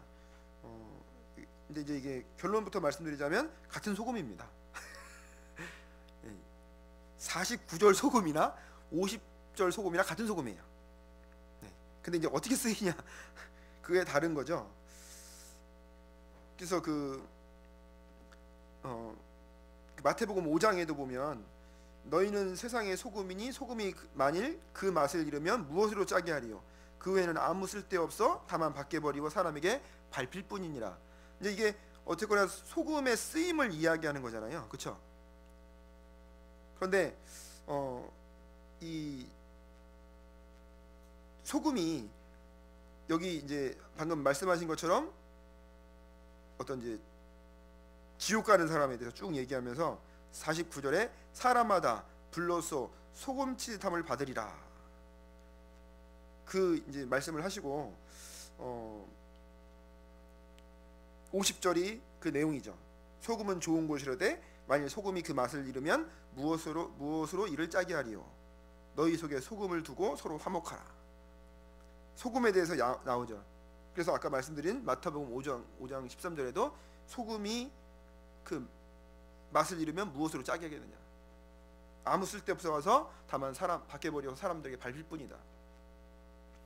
그리스도인을 소금에 비유하면서 말씀하신 겁니다. 그래서 이제 소금의 역할, 우리의 역할, 구원받은 그리스도인이 어떤 역할을 해야 되는지를 설명하는 거잖아요. 그래서 그 세상 사람들은 그 율법주의 또 우월주의 또 자신을 따르지 않는다고 해서 배제시키는 이런 일들이 생기는데 구원받은 그리스도인도 얼마든지 그럴 수 있다는 거예요. 구원을 받았음에도 불구하고 얼마든지 율법주의를 가질 수 있다는 거예요. 이거 딱 해야 되고 이거 안 하면 막 큰일 나고 막 사람보다 일이 저 중심이고 그리고 우월주의 신앙생활 좀 잘한다고 뭐 못하는 거에 대해서 무시하고 신앙생활 저렇게 해? 그게 이제 다 우월주의에 또 있는 거고 또 자신을 따르지 않는 거에 대한 불만을 딱 갖는 거예요. 그러면 딱 배제시켜. 내 마음에서도 배제시켜. 이것이 이제 어떤 소금의 맛을 잃어가는 겁니다. 소금의 원 이제 역할, 소금 자체가 맛을 내는 것이 아니라 소금은 녹아 들어가서 모든 음식에 맛을 내야 되는데 소금 자체가 막 맛을 내려고 하는 거예요. 그것은 이제 잘못된 거죠. 그리고 소금에도 자꾸 그런 불순물들이 순수 소금이어야 되는데 순수 믿음이어야 되는데 그게 이제 불순물이 끼는 겁니다. 정말 예수님의 제자가 되는 길은 순수한 소금이 되는 거예요. 그래서 우리 자신이 소금이라는 사실을 잊으면 안 되잖아요. 그래서 이 소금의 역할이 그러니까 아까 이제 그 말씀하신 거는 49절에 소금 치탐을 받으리라 하면서 소금은 좋은 곳이로되 그러니까 소금 49절에 사람마다 불러서 소금 치탐을 받는다. 그러니까 내용은 다른 내용은 맞죠. 근데 이 소금은 같은 소금인 거예요. 소금 얘기하면서 소금으로 넘어온 거예요. 그러니까 이해되시나요? 무슨 말인지? 그러니까 49절에 사람마다 불러서 소금 치탐을 받으리라. 그러면서 또 지옥 얘기해야 될 것 같은데 왜 다른 말로 넘어오나요? 이런 내용이잖아요. 맞아요. 소금 얘기하면서 소금으로 넘어온 거예요. 이제 믿는 사람들 소금으로 넘어온 거죠. 소금은 좋은 것이로되 만일 그 소금이 맛을 잃으면 무엇으로 짜게 하겠냐. 그래서 49절의 소금과 50절의 소금이 다른 게 아니라 같은 내용이 같은 소금인데 이제 소금의 역할을 이야기하는 거죠. 그리고 사람마다 불러서 소금 치탐을 받을 것이다. 그 얘기와 이 얘기는 다른 것보다도 연결성을 갖고 있는 거죠. 그러니까 그래서 구원받은 그리스도인이 어떤 삶을 살아야 될지를 이제 설명하는 말씀입니다. 고린도후서 5장입니다. 고린도후서 5장입니다.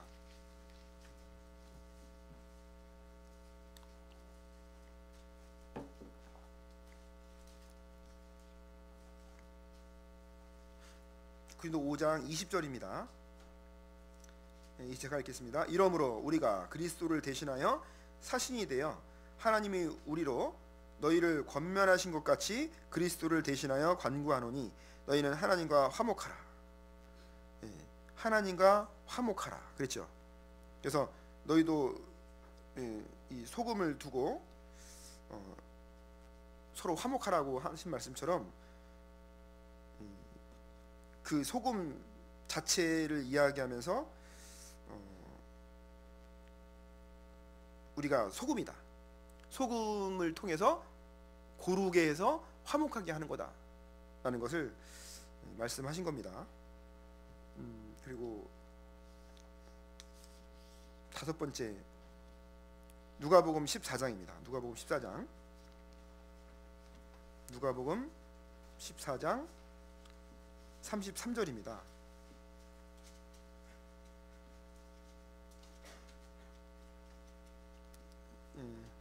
누가복음 14장 33절 제가 읽겠습니다. 이와 같이 너희 중에 누구든지 자기의 모든 소유를 버리지 아니하면 능히 내 제자가 되지 못하리라. 누가복음 14장 33절에 누구든지 자기의 모든 소유를 버리지 아니하면 능히 내 제자가 되지 못한다라는 구절이 있는데 그 앞 구절인 28절부터 32절은 33절과 무슨 관련이 있는지 알려주세요. 왜냐하면 28절이 이제 망대 세우는 얘기, 망대를 세울 때 이제 그 비용을 예산을 계산하지 않겠냐. 그리고 31절은 그 어떤 나라하고 임금하고 싸우는데 싸우기 전에 1만을 가지고 2만을 이제 2만 가지고 쳐들어오는 사람에게 그 대적할 수 있을지 없을지 계산해보고 없을 것 같으면 화친하지 않느냐라고 얘기하다가 이제 33절을 이야기했다는 거죠. 그래서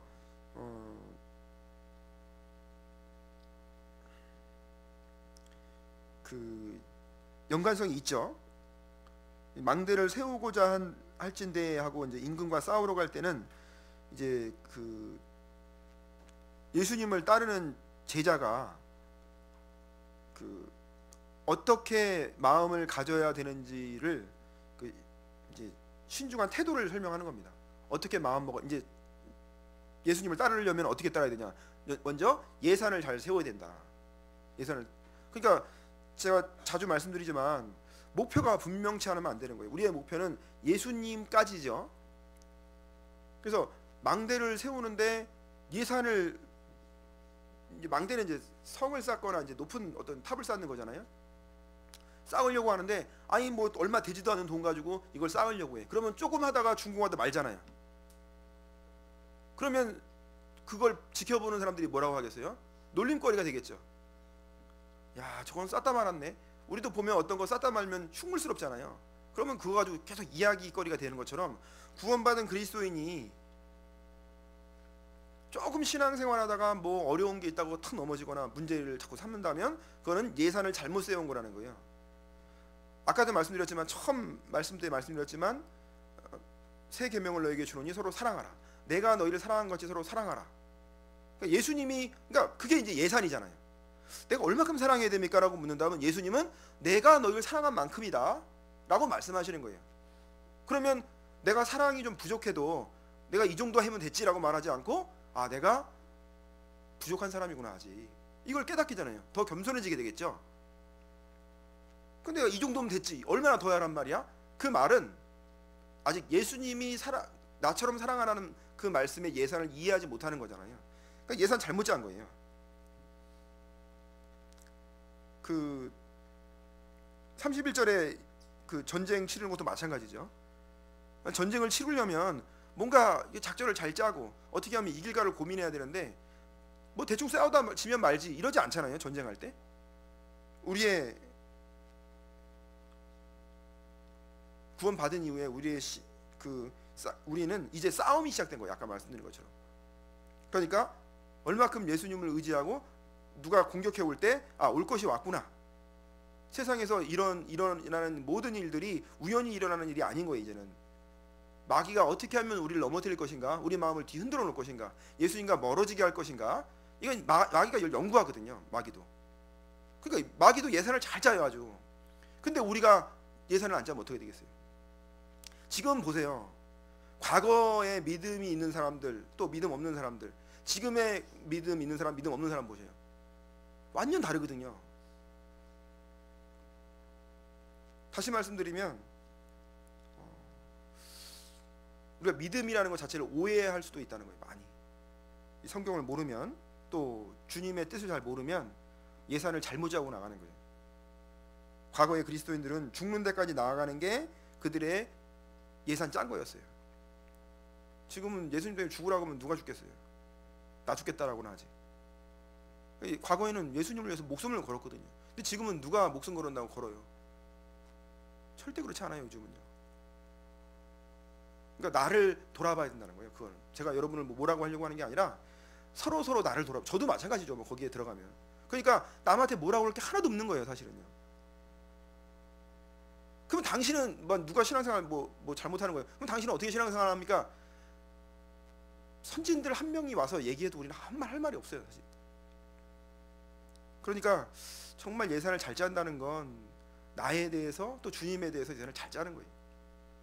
다른 사람은 바라볼 것도 없죠. 여하튼 그거와 여기 33절은 연결되어 있는 거예요. 이와 같이 너희 중에 누구든지 모든 소유를 버리지 않으면 능히, 이것도 예산 짜는 거예요.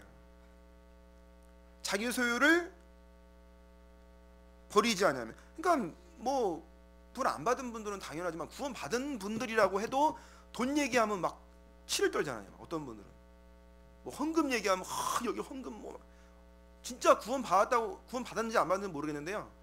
그것 때문에 떠나는 분도 계셔요. 실제로. 그러니까 물질이 그분들은 더 앞서 있는 거예요. 그러니까 교회가 사람이 달라는 줄 알아요. 돈을 달라는 줄 알아. 저희가 뭐 돈을 가지고 모아서 뭐 배부르게 뭘 먹어요. 다 복음 전하는 데 쓰잖아요. 그러니까 이 돈이 어떻게 쓰여지는지 개념이 없는 거예요. 어떻게 쓰여져요, 우리 돈을? 지금 우리가 모은 돈을? 세상 교회처럼, 교회가 아니죠, 거기는. 기독교인들, 종교인들처럼 모아서 목사님들 배불리고 뭐 장로님들 배불리고 이래요? 아시는 것처럼 뭐 저희 전도인들도 그렇고 세상 기준으로 보면 돈을 우리는 봉급받잖아요. 저도 마찬가지고. 근데 그걸로 또 헌금하고 또 건축 헌금하고 뭐 하다 보면 돈이 마이너스예요, 항상. 그거 얘기하려고 한 건 아닌데, 그러니까 이제 자꾸 이제 그런 부분들이 있으니까. 그러니까 돈을 개인이 막 돈을 모아서 축축해 쓰는 게 아니에요, 절대로. 다 헌금하고 복음에 쓰고 세계 선교 보내고. 그래서 지금 우리가 신앙생활 하고 있는 거예요.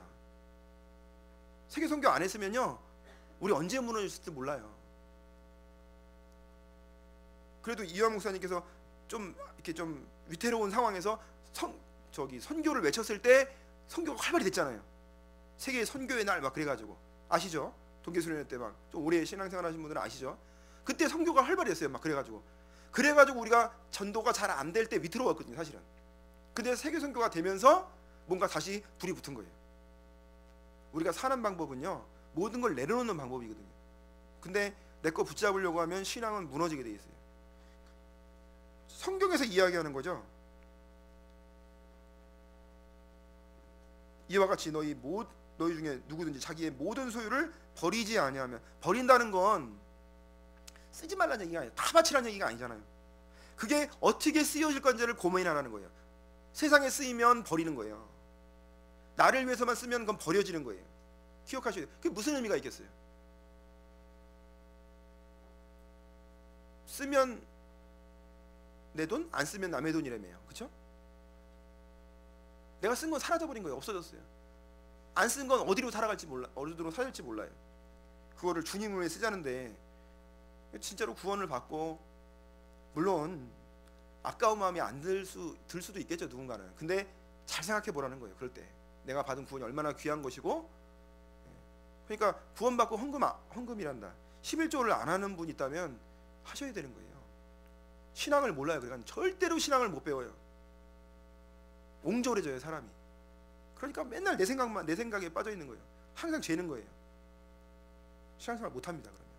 그러니까 그분들을 위해서 하라는 거예요. 주님은 왜 돈을 버리라고 할까요? 왜 물질을 버리라고 할까요? 그분이 주님을 얻는 거예요. 돈을 사랑치 말고 있는 바를 족한지 알라. 그가 과연 너희를 버리지 아니하고 너희를 떠나지 아니하리라. 이게 얼마나 무서운 말인지를 우리가 잘 모른다는 거예요. 돈을 사랑하면 주님이 떠난다는 얘기예요. 주님이 나를 버린다는 얘기예요. 근데도 눈 하나 깜짝 안 한다. 그럼 구원받은 걸 의심해봐야죠. 그러면 어찌됐거나 이건 예산 짜는, 주님을 따르는 예산을 짜는 걸 이야기하는 거예요. 이 세 가지가. 그래서 이게 성경을 다 찾아야 되는데 성경 찾을 시간이 없네. 그래서 여기 4개 하고 말았어요. 시간이 지났네. 많이 지났네. 4개 하고 말았는데 7개니까 지금 이 5절 5번째도 사실은 제가 설명만 드리고 말았는데 말씀을 좀 찾고 해야 되는데 못 찾았거든요. 그래서 다음 시간에, 다 듣고 싶어요? 다음 시간에 시간이 됐으니까 제가 기도하고 마치나요? 아니죠.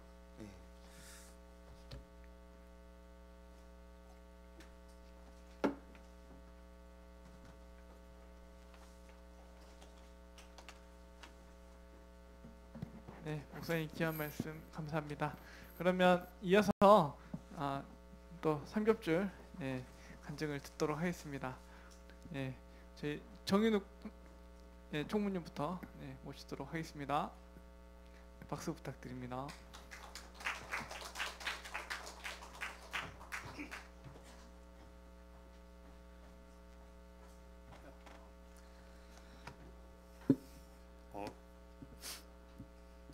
예, 안녕하십니까. 2015년 5월 10일에 구원받은 정인욱 형제입니다. 앞서 이제 간증을 통해서 준비하면서 저의 이제 미련함과 좀 어리석음을 이제 솔직히 말씀을 드리려고 그랬는데, 말씀을 끝나고 이렇게 또 하려고 하다 보니까 저의 어리석음이 좀 더 부각돼 보이는 것 같아서 조금 말씀드리기가 좀 애매한데, 그래도 솔직하게 저의 마음을 간증을 하겠습니다. 저는 아시다시피 김영건 형제님하고 같이 삼겹줄 교제를 진행을 하였고요. 아시다시피 표정이 사실은 지금 제가 회사를 이직하면서 많은 어려움을 겪고 있습니다.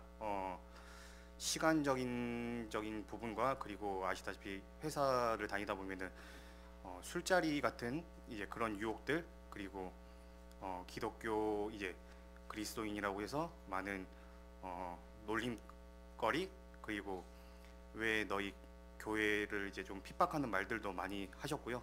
그리고 거기에 대해서 좀 정말 화가 날 정도로 그런 안 좋은 말들을 저에게 해서 마음의 문제가 많이 됐었고요. 그리고 이제 좀 육체적으로 새벽 2시, 3시, 4시까지 일하다가 다시 또 7시 일어나서 또 출근할 때도 있고, 그런 생활을 하다 보니까 정신적으로도 육체적으로 많이 피곤함이 있더라고요. 그러다 보니까 일은 해야겠고 또 벌어야겠는데 이런 생활을 살다 보니 나는 대체 언제 쉬는 걸까에 대해서 생각이 갑자기 들었어요. 나는 대체 언제 쉬지? 토요일은 또 토요일대로 일어나서 자매하고 교제를 해야 되고 아이를 봐야 되고, 또 저녁에는 교회에 와서 또 말씀을 들어야 되고, 일요일은 또 일요일대로 쉼 없이 또 이렇게 바쁘게 움직이는데 어느 순간 일주일 동안 정말 나만의 시간이 언제일까라는 생각이 들더라고요. 그러다 보니 참 사람 마음이 되게 강팍해지더라고요. 왜 내가 교회를 다녀야 되고, 왜 내가 여기 이 자리에 있어야 되고, 왜 내가 이런 생활을 살아야 되는지에 대한 어떻게 보면 굉장히 어리석은 마음인데, 그때는 굉장히 그런 왜라는 마음이 굉장히 컸었던 것 같아요. 그러다 보니 그 왜라는 마음이 저에게 뭔가 그 감사함에 대한, 이제 죄에 대한 무감각도 참 무섭다고 생각을 했는데, 감사함에 대한 무감각이 생기더라고요. 어느 순간 형식적으로 기도할 때도 감사합니다를 하고 있는데, 기도가 끝나면 정말 내가 정말 하나님께 기도를 통해서 감사함을 드리고 있나?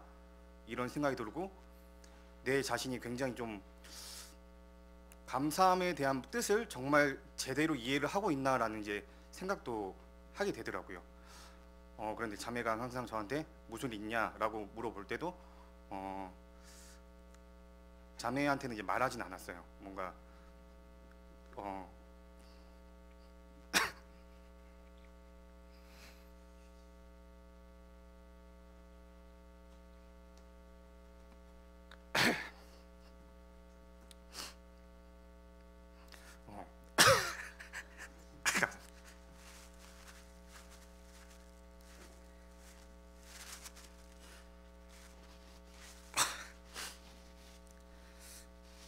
어떻게 보면은 제가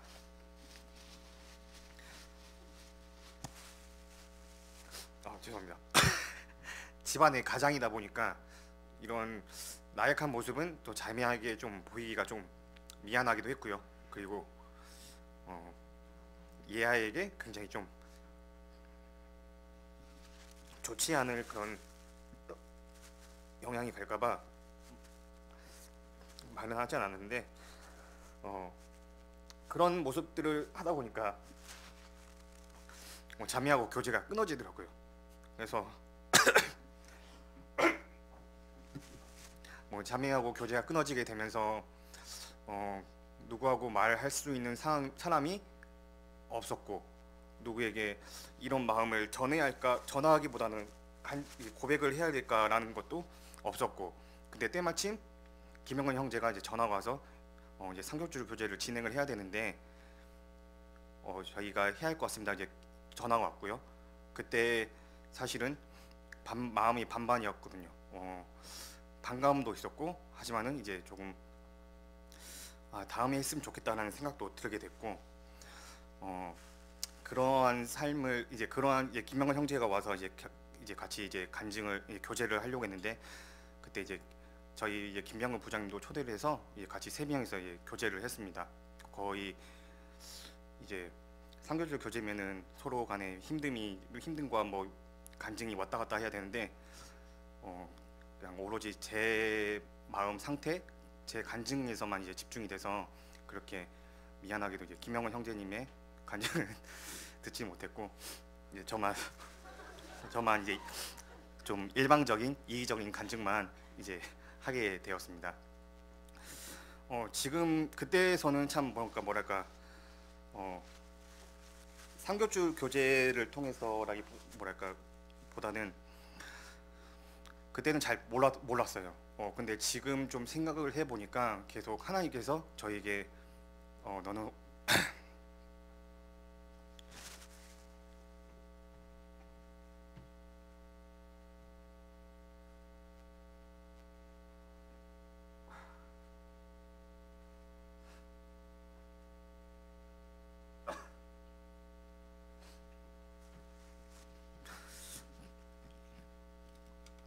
저에게 너는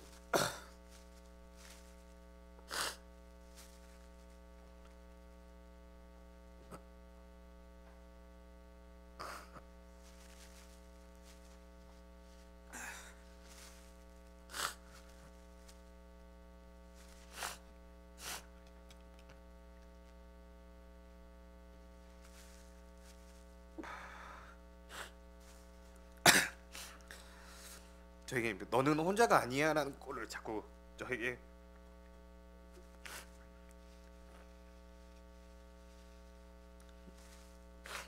말씀을 해주신 것 같았습니다. 그리고 교제가 이제 상교주 교제가 끝나고 그때 그 마음이 완전히 그 강박한 마음이 완전히 사라지지 않았고요. 그런데 이제 찬양의 밤을 통해서 그 찬양의 밤을 준비를 해주신 분들에게 너무 감사드리고, 그때 그 찬양들이 저에게 정말 마음의 위로가 너무 많이 됐어요. 계속 한 찬양이 시작하고 끝날 때마다 제 눈에서 계속 눈물이 났었고, 좀 이제 창피하니까 형제들 모르게 이제 눈물 감추고 그러고 그랬고, 찬양에서도 하나님께서는 너는 혼자가 아니라는 걸 자꾸 저에게 말씀을 해주셨고, 마지막으로 이제 말씀을 통해서 저에게 해답을 주신 게 하나님께서 목사님께서 이제 단순함에 대해서 말씀을 해주셨거든요. 단순하게 신앙생활하고 단순하게 살아라.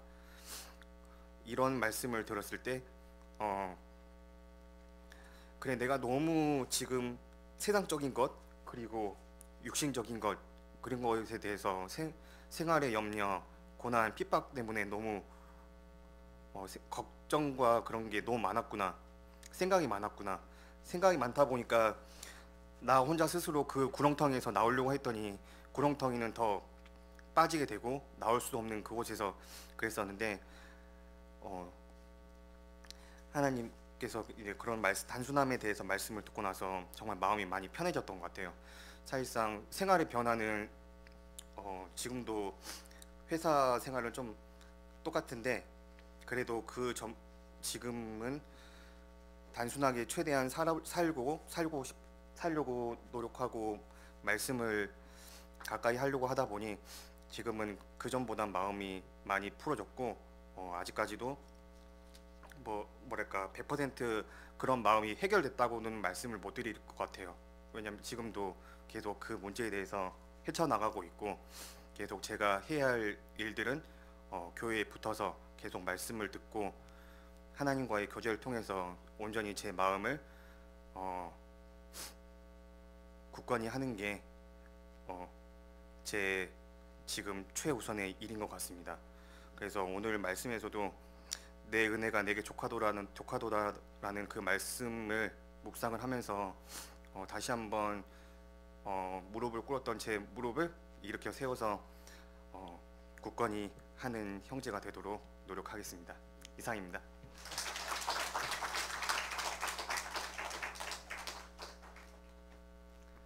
네, 감사합니다. 정인호 형제 간증을 듣고 보니까 김영근 형제 드릴 게 없을 것 같은 너무 솔직하게 다 말씀해 주셨는데 그래도 나오셔서 또 다른 입장에서 또 교제하셨던 부분을 말씀해 주시면 감사하겠습니다.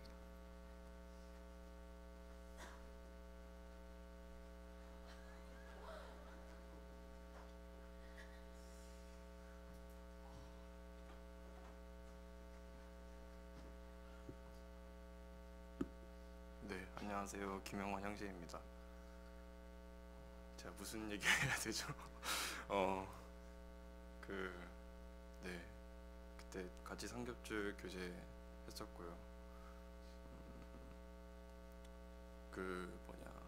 정인욱 형제님 댁 앞에 있던 치킨집이거든요. 그래서 어떻게 보면은 지금까지 삼겹줄 교제를 몇 번 했지만 가장 어떻게 보면 오랜 시간 교제할 수 있었고 또 시간에 제약 받지 않고 할 수 있어서 너무 좋았던 것 같고 근데 개인적으로는 진짜 뭐랄까 저한테도 너무 유익이 됐던 시간이었던 것 같아요. 아직 저는 느껴보지 못한 그런 압박감과 어려움들을 이렇게 말씀해 주시고 그걸 들으면서 참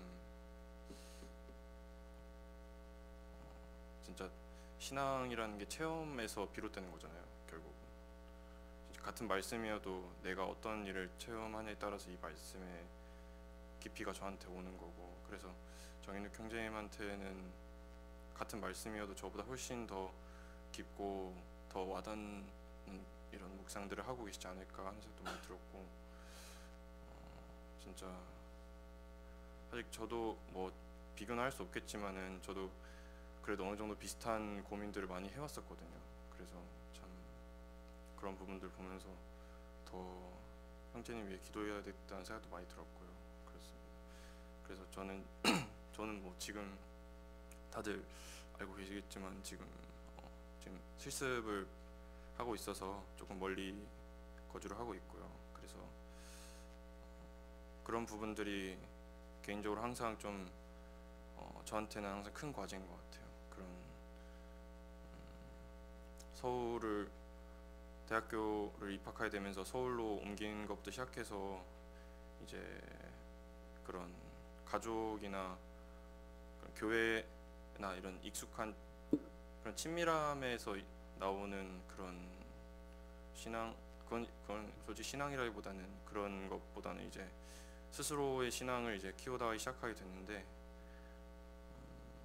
그러다 보니까 처음에는 시행착오도 많이 있었고 그러면서 저의 신앙이 얼마나 보잘것없었는지도 알게 되었고 그래서 점점 진짜 어떤 것을 가지고 신앙생활을 하는 것인지도 조금씩 그래도 좀 하나님이 알려주시는 것 같고요. 그래서 지금 사실 더더욱 좀 쉽지 않더라고요. 그러니까 완전히 혼자 떨어져 있고 또 그쪽에서도 아무래도 익숙하지 않은 곳이고 계속 저한테는 큰 변화가 있더라고요. 계속 교회도 옮겨 다니고 계속 뭐 그런 게 있어서 어쩌다 보니까 이제 뭔가 새로운 사람들과 만나고 이러는 게 그게 익숙해졌다 해야 되나요? 그러니까 익숙하지 않은 게 익숙해졌어요. 이게 무슨 말인지 아무튼 그래서 근데 그게 어떻게 보면은 저한테는 하나님이 더 좋은 걸 주시는 것 같고 또 항상 생각이 드는 거는 하나님이 저와 교제하고 싶어 하시는구나 하는 거를 조금 생각이 드는 것 같아요. 그러니까 하나님은 저와 개인적으로 대화를 하고 싶어 하시는데 저는 뭔가 그것보다는 이제 그냥 다른 형제 자매님들과 교제하는 것도 물론 당연히 좋고 중요하지만은 결국 하나님과의 개인적인 교제를 더 가르쳐 주시려고 이런 시간들을 주시는 것 같고, 근데 아직은 참 쉽지 않은 것 같습니다. 이게 개인 경건을 지키는 게 아직까지 계속 저한테는 과제인 것 같고, 그래서 하나님이 저를 어떻게 쓰실지 모르겠지만 뭔가 이런 게 필요하기 때문에 하나님이 저한테 주시는 게 아닐까 하는 생각이 계속 들고요. 그래서 아무튼 삼겹줄 교제도 올해부터 시작한 것 같은데 개인적으로 정말 너무 좋은 것 같더라고요.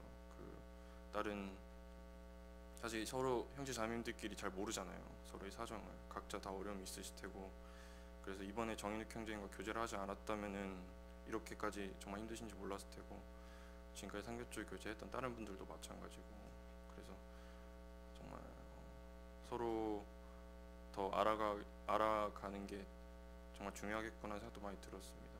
아무튼 네, 너무 값진 시간이었던 것 같고, 앞으로도 서로 더 돌아보는 게 중요하겠다는 생각도 많이 드는 것 같습니다. 무슨 얘기를 해도 잘 몰라서 아무튼 두섭게 얘기를 했는데, 아무튼 네, 그렇습니다. 이상입니다.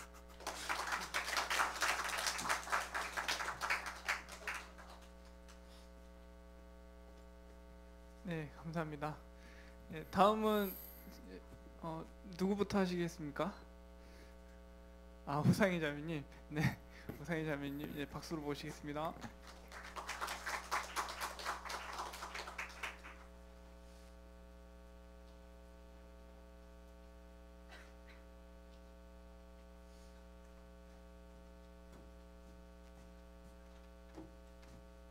안녕하세요. 2004년 8월 20일에 구원받은 우상희 자매입니다. 저는 황지은 자매님하고 상급제 교제했는데요. 근데 사실 처음에 그냥 막연하게 지은 자매님하고 상급줄이 될 것 같다는 느낌을 받았었거든요. 왜냐면 하나님께서 왠지 같이 교제할 기회를 만들어 주실 것 같다는 생각이 들었었어요. 근데 그 전까지는 이제 주윤 자매님하고 따로 교제할 시간이 없었는데 이번 기회를 통해서 교제하게 돼서 좋았고, 또 훨씬 가까워진 것 같다는 생각이 들었습니다. 근데 저도 주윤 자매님하고 만났을 때 제가 주로 많이 얘기를 해가지고 주윤 자매님이 평소에 저를 되게 많이 예뻐해 주셨고, 또 대학을 거쳐가시고 이제 직장인이시잖아요. 그래서 저를 잘 이해해 줄 것 같다는 생각이 들어서 되게 편하게 얘기할 수 있었던 것 같아요.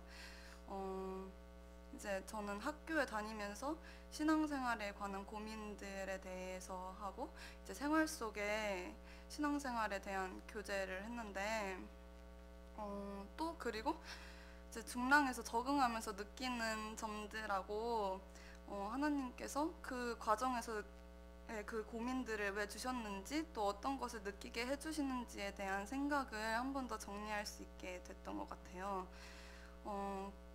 좀 더 자세히 말씀을 드리면, 저는 이제 편입을 했기 때문에 학교를 다니면서 신앙생활에 좀 어려운 점이 많았고, 전도에도 좀 어려운 점이 많았어요. 왜냐하면 편입을 했기 때문에 이제 무리들이 이미 다 형성이 돼 있는 과정에서 제가 들어간 거라서 이제 친구들을 사귀는 것도 쉽지 않았고, 전도 대상자를 만드는 게 좀 쉽지 않아가지고 이제 그 부분에 대해서도 많이 얘기를 했고, 또 서울 이제 중랑으로 오게 되면서 처음으로 이제 집에서 떨어진 생활을 했었는데 좀 많은 부분에서 힘들었었어요. 왜냐하면 대전에서 굉장히 오랜 시간 동안 지내왔고, 또 대전에 있을 때 제 또래가 좀 많았기 때문에 언제든지 털어놓을 수 있었던 이제 형제 자매님들도 있었고, 이제 또 저에게 신앙적으로 조언해 주셨던 많은 청년의 형제 자매님들도 있었는데, 그래서 저는 그때 당시에 이제 오기 전까지는 가서도 신앙생활의 어려운 점들을 충분히 극복할 수 있을 것이라는 생각을 진짜 많이 했었어요. 근데 제가 중랑에 와보니까 제가 많은 부분에서 좀 교만했다는 생각이 들더라고요. 그리고 생각지 못한 그런 어려움들을 많이 주셨어요. 그래서 저는 이제 중랑에서 외로움도 좀 많았고, 그래서 이제 저에게 동역자를 달라는 기도를 진짜 많이 해왔고, 하나님께 저와 함께하고 계시는지에 대한 질문도 진짜 많이 했어요. 근데 이제 생활하면서 이제 느끼고 이제 많은 상담을 통해 알게 된 건, 하나님께서 이 어려움을 저에게 허락해 주셨고, 또 제 이번 연도 표대 말씀이 이제 욥기 42장 5절이었는데 그 말씀처럼 하나님을 체험하게 해달라고 또 느낄 수 있게 해달라고 기도를 계속 해왔었는데, 그런 기도에 어쩌면 답해 주시고 계신 거일지도 모르겠다는 생각도 진짜 많이 들었고, 또 저에게 그럴 수 있는 많은 기회를 또 주시고 있고, 또 하나님께 이런 기회들을 통해서 더 갈망하고 의지하는 법을, 또 그리고 하나님을 온전히 이렇게 그러니까 온전히 신뢰할 수 있는 그런 법을 가르쳐 주시고 계시다는 그런 생각이 들었어요. 근데 이런 교제들을 나누면서 주윤 자매님도 저랑 굉장히 비슷한 상황들이 굉장히 많았고, 타지에서 대학 생활을 하셨기 때문에 이제 교제를 굉장히 잘 해주셨어요. 그래서 이런 교제들을 나누면서 제가 가지고 있었던 그런 고민들에 대한, 또 하나님께 대한 느낀 그런 것들을 생각을 정리를 잘 할 수 있었던 것 같아서 너무 감사했고, 또 주윤 자매님이 이제 평소에 제가 봤을 때는 동생에 대한 애정과 가족에 대한 애정이 되게 많으시고, 항상 제가 처음 왔을 때부터 항상 밝게 웃으면서 형제 자매님들을 되게 잘 챙겨주시고 계신다는 생각이 들었고, 뭔가 진심으로 형제 자매님들을 사랑하는 것 같다는 생각이 진짜 많이 들었었어요.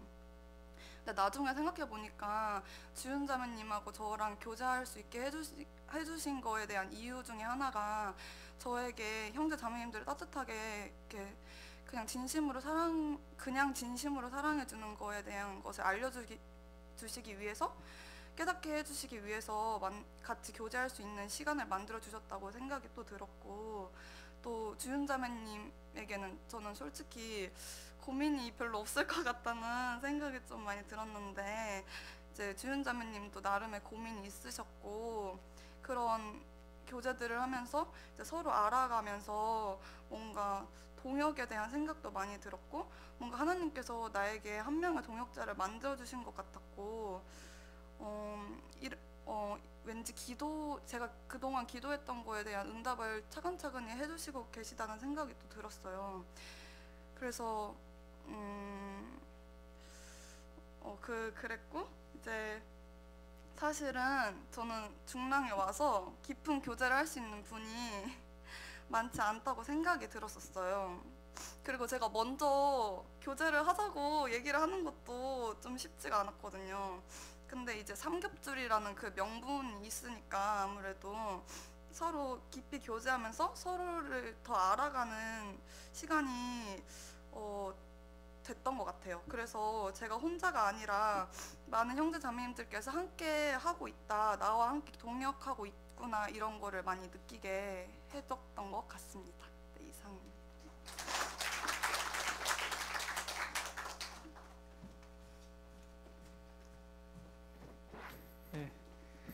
네, 다음 삼겹줄 교제가 누구일지 궁금하시면 우상희 자매님을 찾아가세요. 네, 알려주실 겁니다. 네. 다음은 그럼 러블리 황준윤 자매님, 네, 사랑이 많으신 황준윤 자매님 앞으로 모시겠습니다. 박수 부탁드립니다.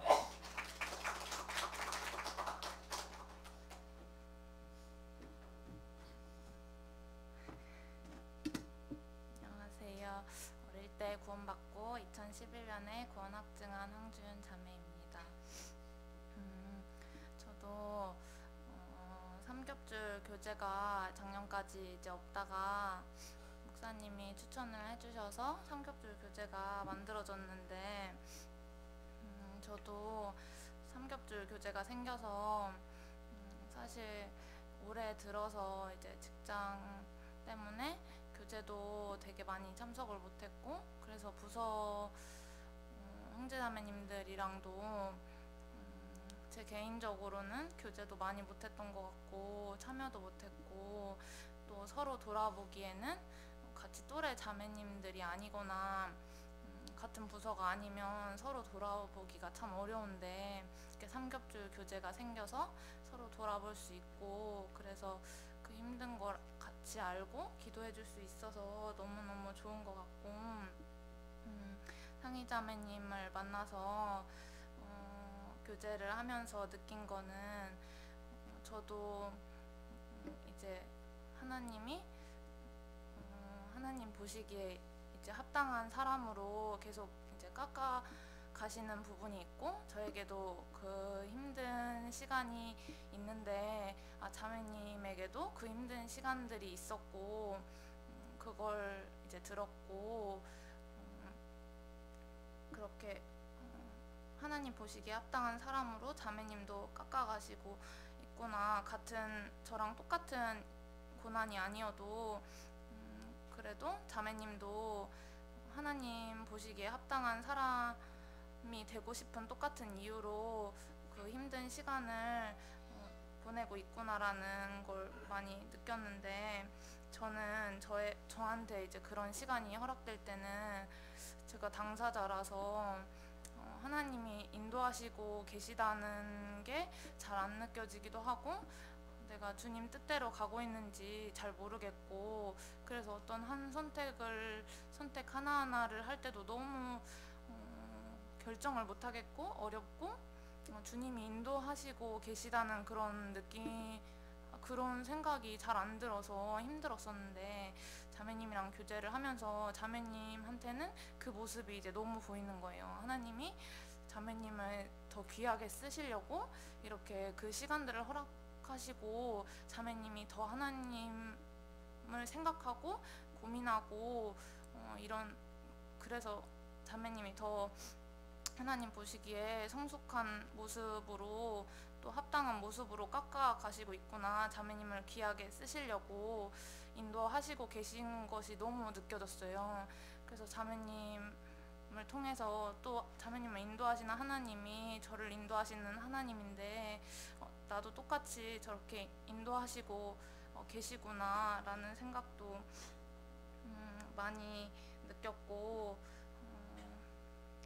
그리고 주님이 계시지만 이 세상에서도 이렇게 같이 같은 고난을 갖고 동역할 수 있고 기도해 줄 수 있는 동역자가 있다는 것도 너무 감사한 시간이었고 또 이렇게 오늘 교제에도 올 수 있게 해주신 것도 너무너무 감사가 되는 것 같습니다.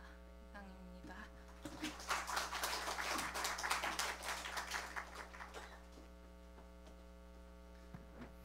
네, 감사합니다. 네, 이렇게 오늘 간증은 마치도록 하고요. 이제 집회가 얼마 남지 않았죠. 청년 집회.